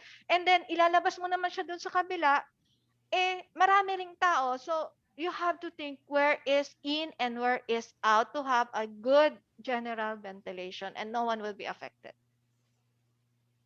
And that's example for the IAQ control is basically you control at the source, you have to ventilate, you have to filter, and you have to clean the 5S, and at the same time, you have to educate the occupants, including the tenants, including the subcons, and everyone who will occupy the building, even though the visitors. Okay? So you at least have the program for that. Ayan, tama po. Yung kaninang shinare po ni Ms. Janice, yung ating layered risk reduction strategy. So step by step, nandun po yung mga dapat nating i-check.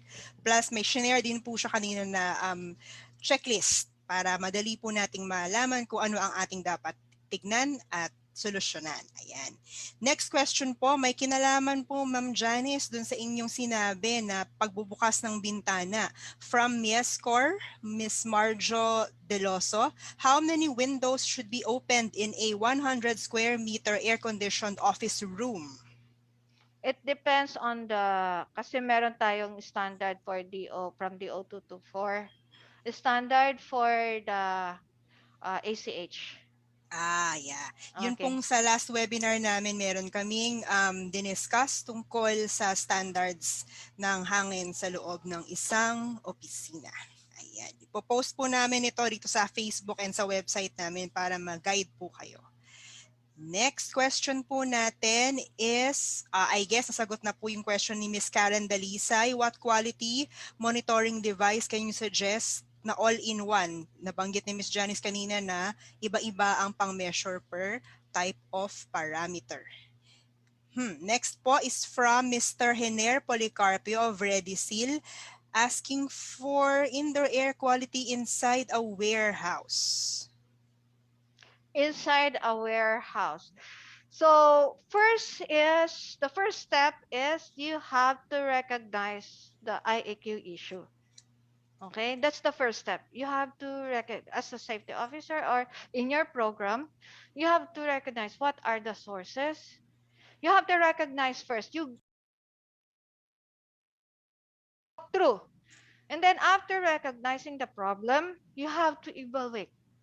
Is it within the standard limit? Lampas na ba ako? And then, wag 50% siya. Let's say for the for the dust, 0.15, di ba? For the respirable. Eh, ang nakuha mo 0.1, 0.10. Oh, close to the, ano na yun, lampas na ng 50% doon. So, you should have a program for the dust. Okay? Control prevention for the dust. Next is, after recognizing, and then you have to evaluate mo na, you have to make some control. Ano ba ang ginagawa nila? Bakit napaka-dusty dito? Ano ba ang dapat kong gawin para makontrol ko yung dust? Okay, that's an example. So, I don't know what warehouse you're talking about, but the basic step is you have to identify first what are the IAQ issues inside the warehouse. Ano bang wini-warehouse nyo? Parts ba ng sasakyan? Ano ba ang wini-warehouse nyo? Mga karton? So, you have to check. Ano bang wini-warehouse nyo? Mga gamot? So, for those materials like gamot, chemicals, you have to warehouse nyo you should have the SDS coming from the manufacturer. So you will know ano ang mga hazards na posibleng present doon sa warehouse mo. Okay? That's a part of recognition. Walk through, you have to get the SDS of those materials, and then you have to ask the workers. Kasi, let's say, oh, palaging may sipon si Mario. Palaging may sipon si Juan. Eh, nandoon sila sa receiving area. And then nakita mo, ay, kaya kasi may construction sa kabilang site. So, what are you going to do? O, nakita mo na, na-evaluate mo na. Kailangan mo pa bang, by common sense, nakita mo na sobrang alikabok yung lamesa nila.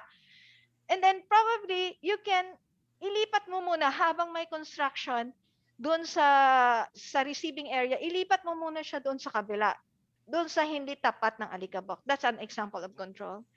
So, it depends on, basta the basic step is you have to recognize the issue, you have to evaluate, and then you have to make some controls para mapangalagaan natin ang kalusugan ng ating mga manggagawa. Yan, tama po yung sinabi ni Ma'am Janice. Kaya po yung shinare niya kanina, template lang. Sabi niya, pwede nating dagdagan, pwedeng i-customize doon sa problema na makikita sa loob ng ating workplace. Oo, gawa. Yan. Meron pong question from Mr. Dennis Aranas of Uzuri. I just want to clarify if the IAQ is for office building only. Why not in paano daw po sa production area? I think nabanggit po ni Ms. Janice na for offices nang nawalang process, no ma'am? Tama po Yes ba po, yun? walang manufacturing process. Pagka-production po, iba na po ang parameters po. Yes po. Page 193 po ng ating Occupational Safety and Health Standards. Nandoon po yung standards for the industrial process. Ayan, ang amin pong Occupational Safety and Health Standards makikita po sa ating website, sa resources po. Pwede niyo pong i-download ang copy po nito. Ayan. Next question po from Ms. Marjo Deloso. What is the difference of humidifier and air purifier? Ano po ang recommended in an office or home? Okay, these two are different. Okay, humidifier, from the word itself, humidifier, you're increasing the water vapor content sa air. Okay, when the air is dry, you should have humidifier. Air purifier, you purifies the air. You get the contaminants. Naalis mo yung contaminants. So air purifiers are divided into two. It can be a filtration or can be a filtration or can be a sanitizers or germicidals, and for that matter is the UVC. Okay, filtration, you have to use the ULPA filters, the charcoal filter, or the ULPA filters, the one that I have discussed. That's for filtration method. Sanitizers, yung inactivate ang mga viruses or bacteria, like for example, the use of UVC. Yun po. And humidifiers basically is increasing the humidity in the air when it's dry, especially during summer months. Thank you po. Next question naman po. I guess nasagot na rin po ito kanina, no? For a chemical room storage area para ma-maintain ang air quality. So depende po again sa chemicals na nakastore, no po, doon sa ating storage area, and depende po kung may process na ginagawa. Again, paki-check po doon sa ating Occupational Safety and Health Standards. Next question po, ano ang mas effective in disinfecting an office space against COVID-19? UV lights po ba or fogging? Okay. UV lights, make sure for the UV, you have, ang ano niyan is meron siyang ozone. Okay? And this ozone kailangan i-ventilate mo muna before any occupant can go in. The same with UVC.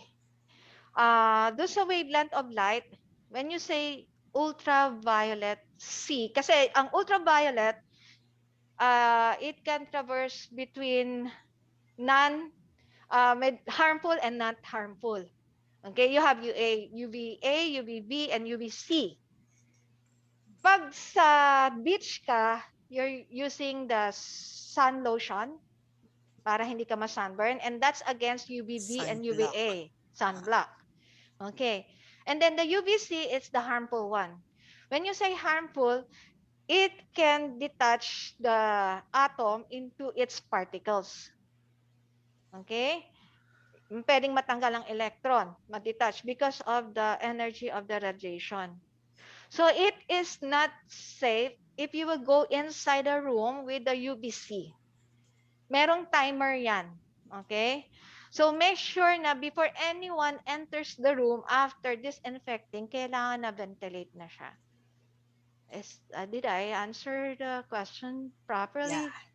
I guess po, no? And I hope na gets din po nung nagtanong, no? May ozone kasi na ibinibigay at hindi siya maganda. Yung kasunod na question nga po doon, ozonator machine. So I guess that answers, ang galing, that answers the question also of Ma'am Maria Rowena. Yan. Next po, question from Mr. Roderick Beranya. If I am a known asthmatic employee and I am required to work in an environment that causes irritation to my breathing, and I am the only one having trouble with the indoor air quality, is it required for the company to take a program to resolve my situation so that I may be able to work safe and healthy? Paano daw po kung siya lang, dahil siguro sa genetic makeup ng kanyang katawan, ang merong problema dun sa indoor air quality? Okay. Sa ASHRAE, we do have the acceptable IAQ, but that is the 80% express satisfaction, and only 20% of the occupant express dissatisfaction, and then you're just the only one. But however, in your case, para tayo sa kaligtasan ng manggagawa. Okay? You can discuss your case with your clinic or with your physician in your company, and then the OH doctor, occupational health doctor, can discuss this with the management so that they can place you in a certain area which you will not be affected by the triggers that you have had now in your workplace. So you can discuss your case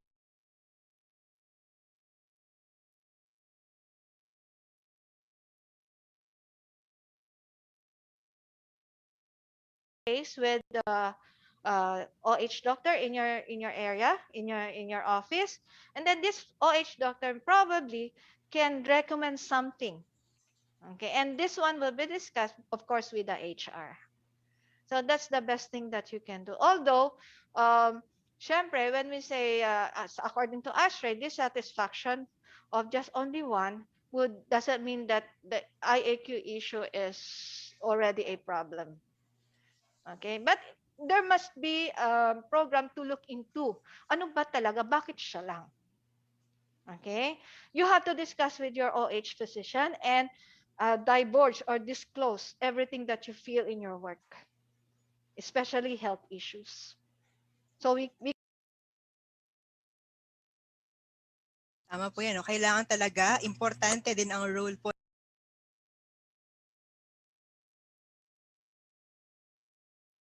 ating OH personnel para makita magkaroon ng surveillance at magkaroon ng recording ng mga nararamdamang health issues ng ating mga manggagawa. Next question po, acceptable po ba ang introduction ng UV ionization sa Hvac system pandagdag sa air filters? I'm not sure po, Ma'am Janice, kung iba po ang sinasama sa Hvac versus yung UV lights. Magkaiba po magkaiba po ito. Okay, for the HVAC system, it will be under our ventilation group, and we do have here Engineer Mac for the HVAC system. Oh, here. Ayan. Hingin natin ang paliwanag ni Engineer Mac tungkol sa HVAC. May nagtatanong, Sir Mac. Alright. Kung- What was the question again po? Ang tanong po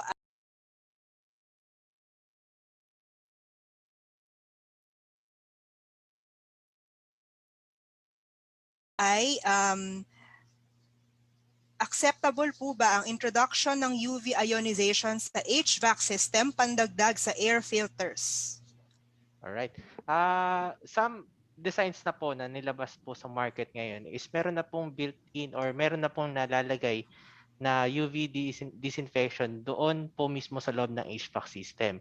And this can help po prevent biological hazard growth, no? So with this kind of technology po, makakatulong po siya to lessen po yung possible distribution ng biological hazard inside sa duct system, at the same time do sa mga areas na kung saan dinidifuse yung ating cold air or yung ating treated air na kung tinatawag natin, no? So it may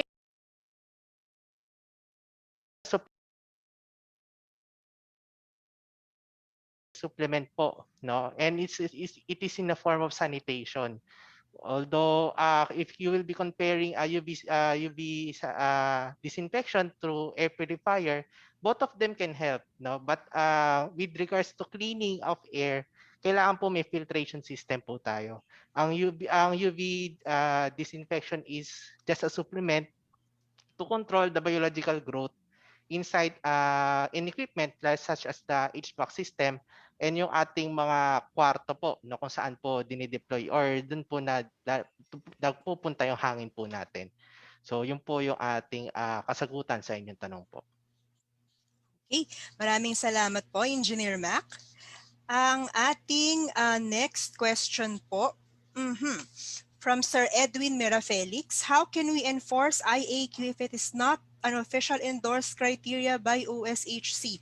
I believe po na ang IAQ ay kasama po sa ating standards. Tama po ba, Ma'am Janice? So that means ini-endorse po ito at ini-enforce ng ating batas, ng ating gobyerno. Tama po ba, Ma'am Janice?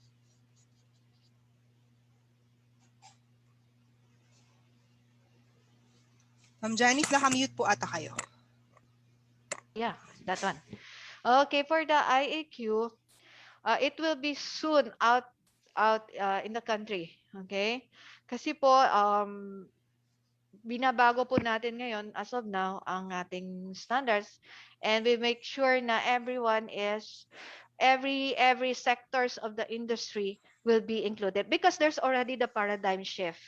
Like for example, we do have the BDOs. I mean the call centers. Okay? Nung unang panahon, wala pang call center. So there is already a paradigm shift. And then we do have the work from home now. And before we don't have like this one, the situation changed. So we are undergoing revisions for the occupational safety and health standard. And sooner or later, it will be done. Ayan. So ayan, abangan po natin ang integration ng IAQ mismo, specifically IAQ sa ating standards. Tama po, talagang medyo matagal na po yung ating standards and we are continuously upgrading po yung mga laman po nito to better suit the needs of the Filipino workers. Next question po. In a DRRM psychosocial parlance, it is oftentimes mentioned as physical distancing. It was mentioned during the discussion that we should be conscious with social distancing. Appropriate term ang tinatanong po niya. Ma'am Janice, kasi yung siguro confusion between the social distancing and the physical distancing. No po, I think si Ma'am Janice was mentioning physical distancing, yung as in physical na magkalayo, tamang Magkalayo. distansya sa bawat isa. Ayan. Kasi as per study, kahit nakamask ka, there's still the 10% that's lumalabas when you breathe. But when you speak, when you cough, when you shout, they're up on the average, 26% pa din ang lumalabas.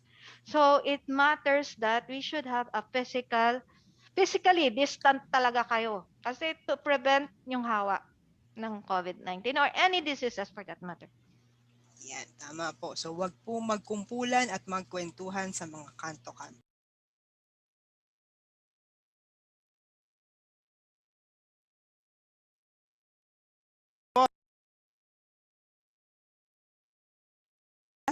Is there a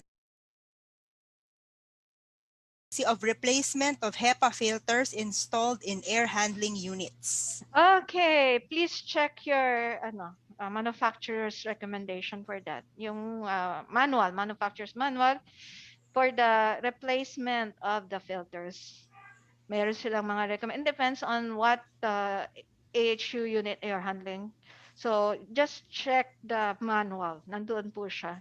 And it should be done. Pagpalit ng filters. Yes po. Sa tamang or on a regular basis po ano. Yes, Next po from Miss Jonaline Sevilla.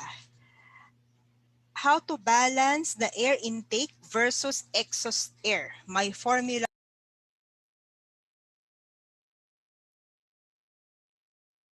The intake air, may ACH dyan.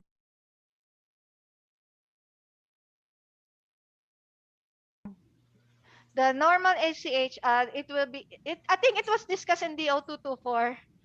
Yes po, tama po. The ACH that should be in the room, okay, to prevent COVID-19. And I think may questions then that will follow maybe kasi before it was 4 to 8, but now it was changed to 6 to 12, which is more stricter, mas stringent siya.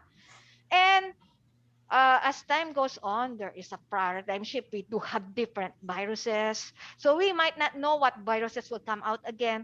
So we do stick with the stringent standard first. Okay, 6 to Yes 12 po. ACH. Tama, napalitan po ito nung nagkaroon tayo ng COVID pandemic. Ano? Yes po. Next question po from Mr. Rodrigo Garcia. Most government agencies do not have air handling units. Common po yung mga floor aircon na walang HEPA filter. Okay, it's a comment po pala. So parang sinasabi niya na kailangan na pong magpalit. Yes po, kailangan pong magpalit. I suggest po na isama niyo po yan sa inyong work and financial plan para hindi po tayo makuha. Para hindi po tayo makuha. Ayan. Next po is from Zuelig Family Foundation. How about using non-ozone generating UVC? So, meron na raw pong sa market na non-ozone generating UVC. Okay, kung then UVC itself, okay, let's say there is no ozone. That's UVC itself is delikado. Okay? Kasi UVC, germicidal itself, pag natamaan yung virus ng UVC, namamatay. Same with your cell. Same with your cell, with the body cells, human cell. Pag natamaan ng UVC, pwedeng magkaroon ng disgrasya or we don't know what will be the effect on you. So it's better pa din if you have the UVC na ilagay mo sa pinto, radiation ongoing, UVC radiation ongoing so that walang papasok. Okay? You can use that. But you should have a program related sa using UVC, safety and health program. And for those who will implement this, dapat aware sila. You have to educate them. Hindi lang basta, oh sige mag-UVC ka dyan. No. Before implementing any safety and health control measures, make sure that you have a program for this. And make sure that those mag-implement noon or gagawa noon, they are aware. Yes. To prevent any any disgrasya. Yeah. Okay, or we may not know kasi maybe it's chronic. Meaning, exposed ka ngayon and then after 10 years, saka ka palang magkakasakit. So we don't know yet. Okay, for this, it's new in the market, I know.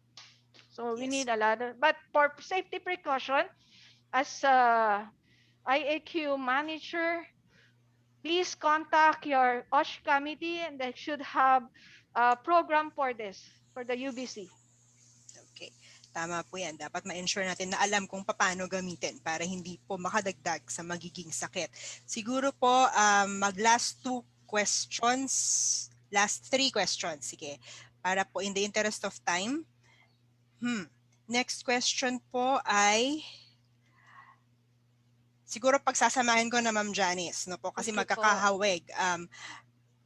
Recommended po ba ang portable air purifier necklace? Like this one. Ayan, yung suot po ni Ma'am Janice. Okay po ba ang yan? Personal experience. Go first with the personal experience. I have this.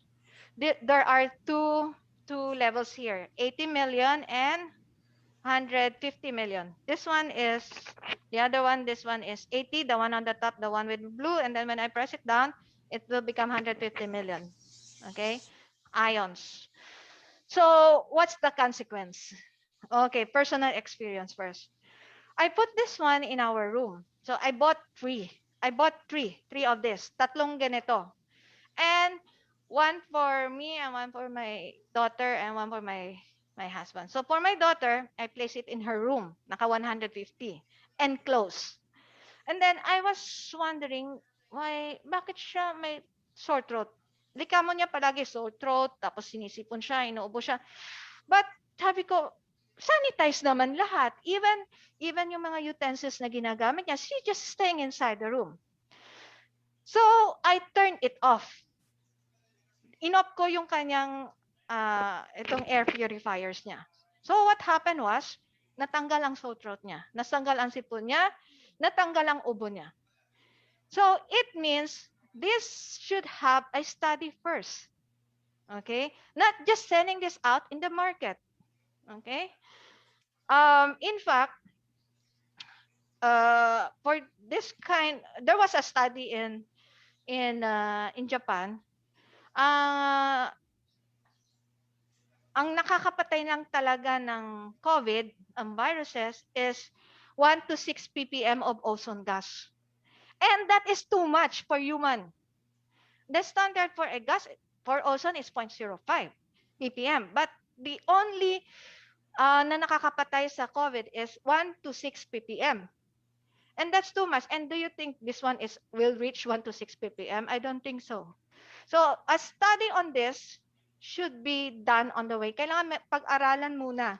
For what happened to my daughter, na she had experience nga yung sore throat, and then I did not ventilate her room. It just remained closed. I did not ventilate, so the ozone gas remained there inside. So she had a sore throat, she had cough, she had sipon. So precaution then, and when using necklaces like this, I've prepared that do not use, my personal experience, for a long time inside an enclosed room. Kasi by my personal experience. Kasi depende naman this one is 80 and 150 million. Some is 5 million, some is 10 million, depende sa lakas din siguro. So a study must be conducted for utilizing this kind of air purifiers. So we're not yet sure if this one really can kill, because according to the study of Japanese, I had this one in my slide actually. Ozone can only kill COVID-19, can make the COVID virus inactivate for 1 ppm to 6 ppm of ozone gas. So we're not yet sure.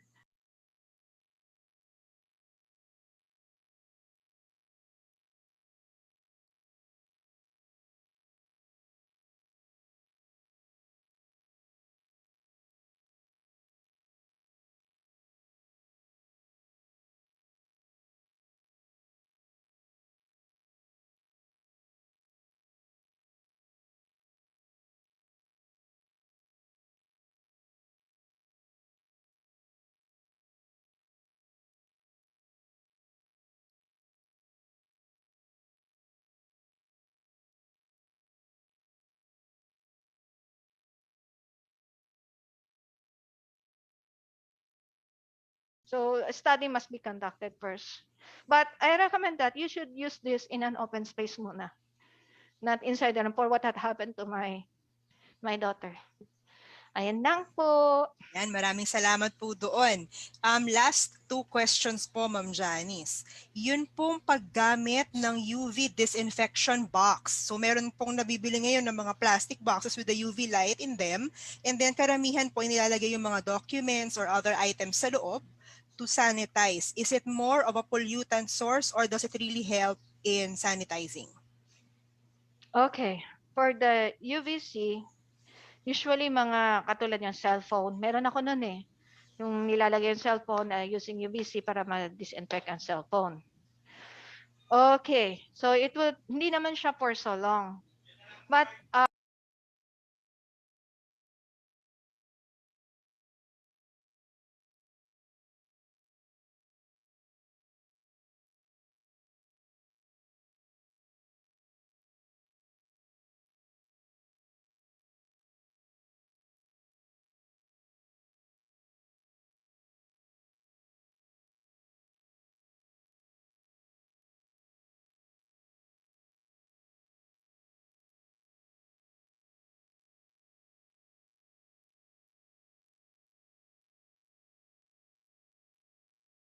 actually, by theory, UVC can kill the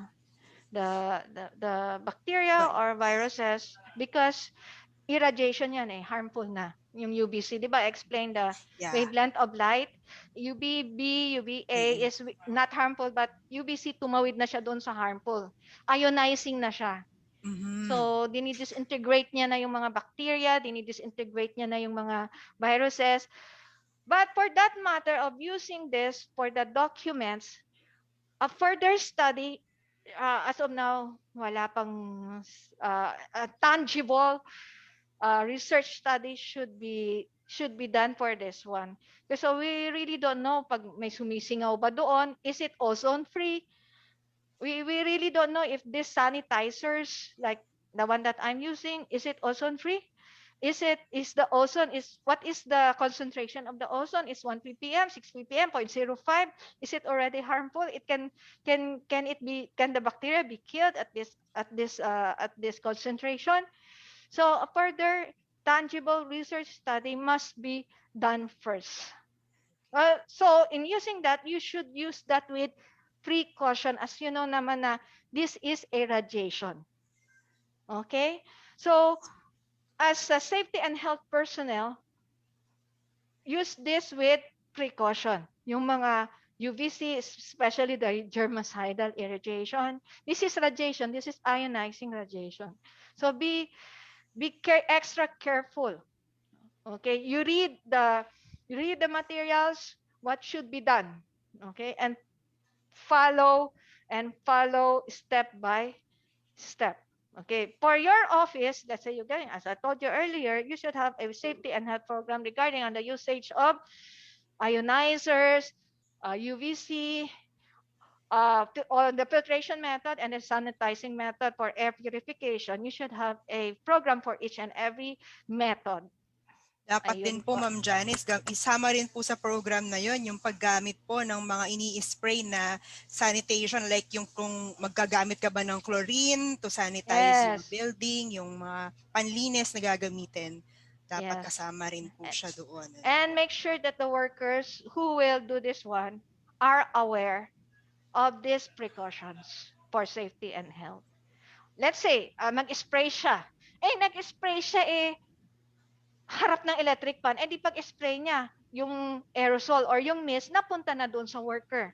He should, at least, just job safety analysis, he or she should have turned off the electric fan before doing the spray. Kasi pwedeng mapunta sa mata ng worker, bawa dito ako, tapos nandiyan electric fan, nag-spray siya dito sa tabi ko. Di pumunta na sa akin yung mist. Kung pumunta sa mata ko, paano na? Or siya naman, nag-spray siya sa harap ng electric fan, pumunta naman yung mist sa mata niya or nahinga niya yung mist. So those are examples of precautions that every worker na mag-implement nito should be aware of. Thank you po. Last na pong tanong. For a 150 square meter office, is it mandatory for us to measure the quality of air? Meron po ba tayong, kumbaga, gaano kalaki bago tayo required na mag-measure ng quality of air, Ma'am Janice? Indoor air quality, size doesn't matter. Okay? So, kasi as long as there are workers, whether worker is only one in the office is 150 square meters, you should evaluate kasi you don't know what will be the effect on the worker. Malay mo, sensitive si worker. So, at least you have done your part. Okay? As safety and health personnel. So, let's say 150, 250, and then mag-isa lang si worker. And then, you take note doon sa measurement mo, doon sa observation mo, there is only one worker and all the things that you have observed, ilagay mo siya doon. And then after, at least you have the baseline na mag-isa lang si worker doon. And then kung magkasakit si worker, these are his exposures. These are her exposures. You are prepared. Size doesn't matter. Basta kailangan po na i-measure po, Yes. So, ayan. Marami pa pong tanong actually, Ma'am Jani. Siguro sasagutin na lang natin via email ang kanilang mga katanungan. Pero maraming salamat po doon sa ating napaka-informative na talakayan, no, po, tungkol sa indoor air quality. Meron pa ako nakita isang tanong kanina pero kahit sa email na lang, ma'am, yung tungkol sa house plants. Ay! At sagutin ko na. O sige po, para sa mga plantita.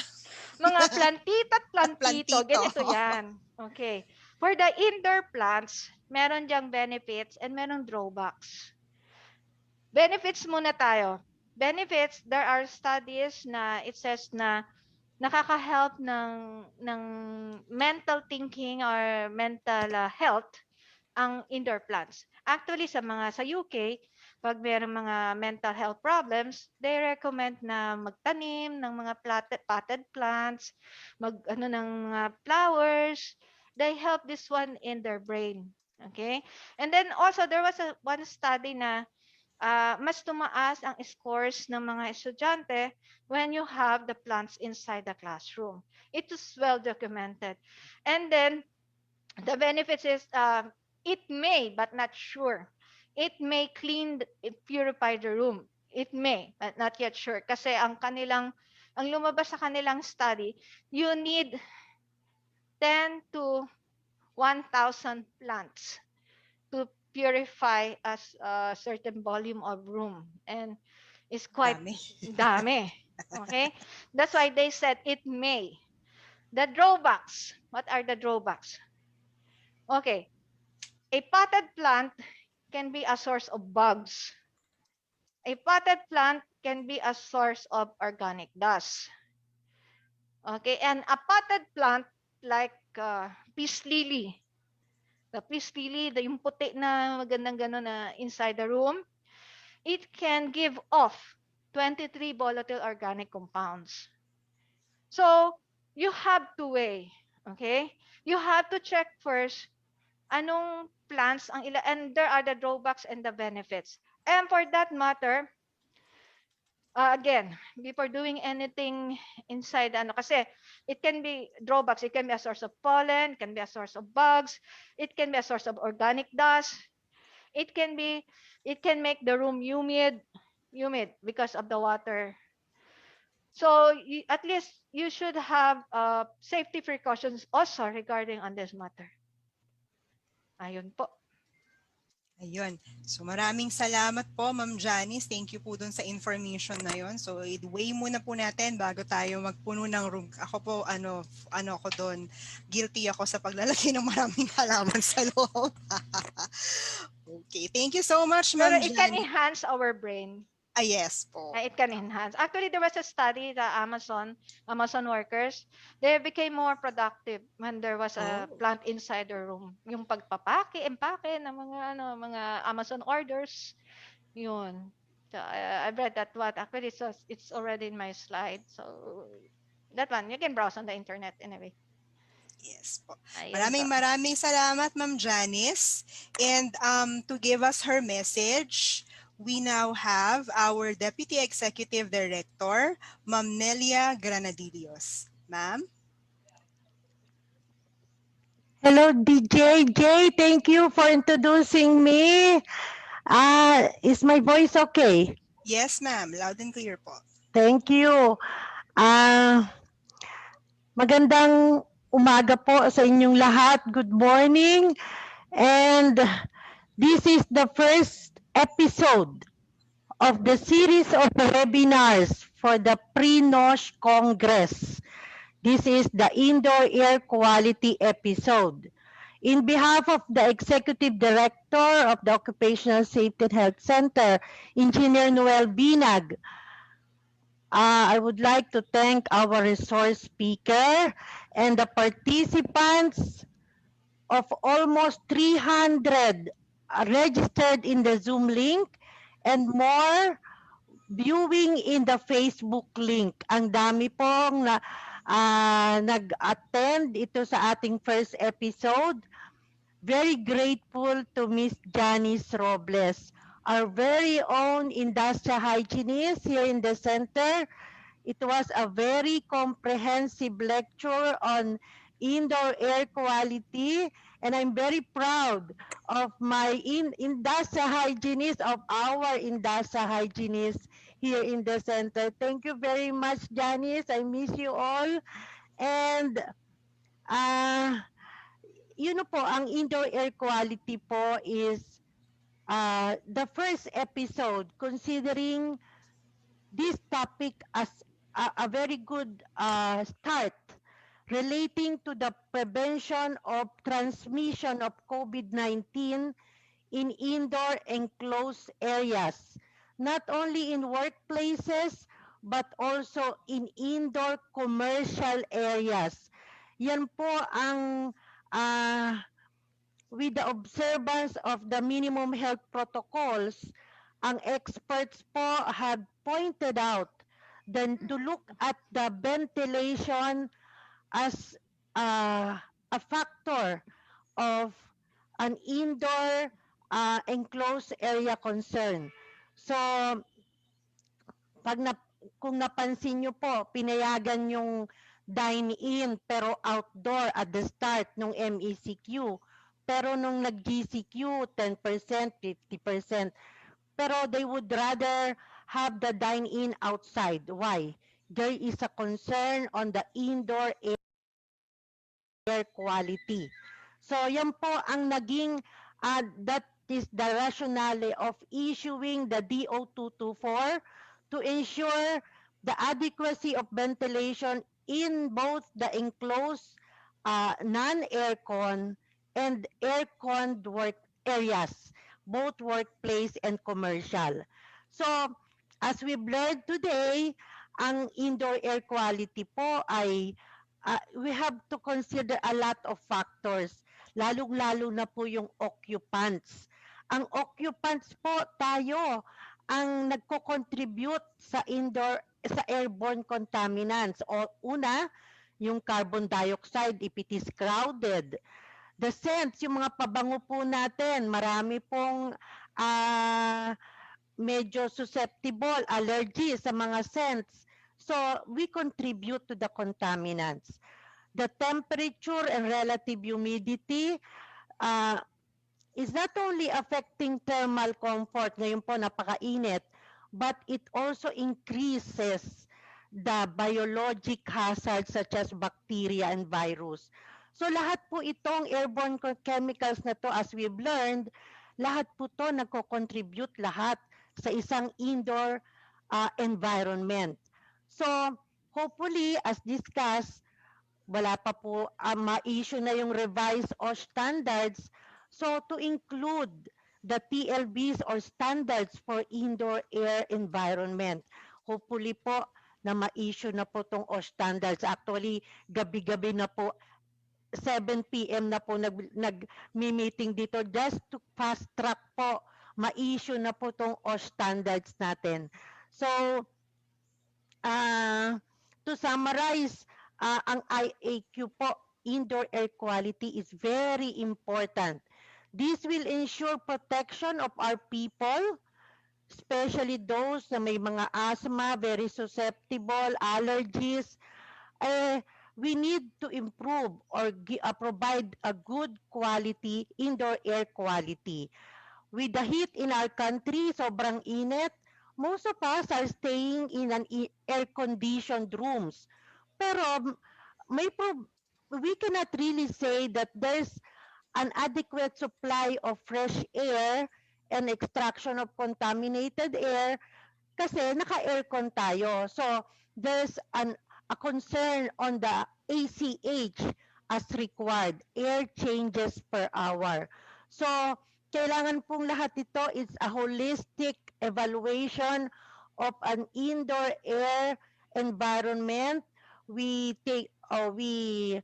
have the safety officers, the EHS officers that would really help us, especially in the companies, in the commercial areas, in providing a good indoor air environment. And before I end, I want to thank the TPI DJ and and the team for hosting this information campaign. And I invite everyone to continuously avail of our free webinars. There will be series po of free webinars as a Pre-NOSH Congress event namin po. At sana po ay you continuously attend. Marami po kaming, we are now preparing topics that is very relevant to the times. Alam natin, affected tayo with the pandemic, both health and economic. Baka pati mental stress po tayo dahil sa pandemic. So, kailangan po naming palakasin ang aming information campaign, and I hope po na you avail of this. All of these are free for all of you as part of our mandate to disseminate OSH information for everyone. Especially now po na may pandemic, the more that we need to strengthen our safety and health information. With this po, I just want to say thank you and stay safe po. Mag-ingat po tayong lahat and good morning.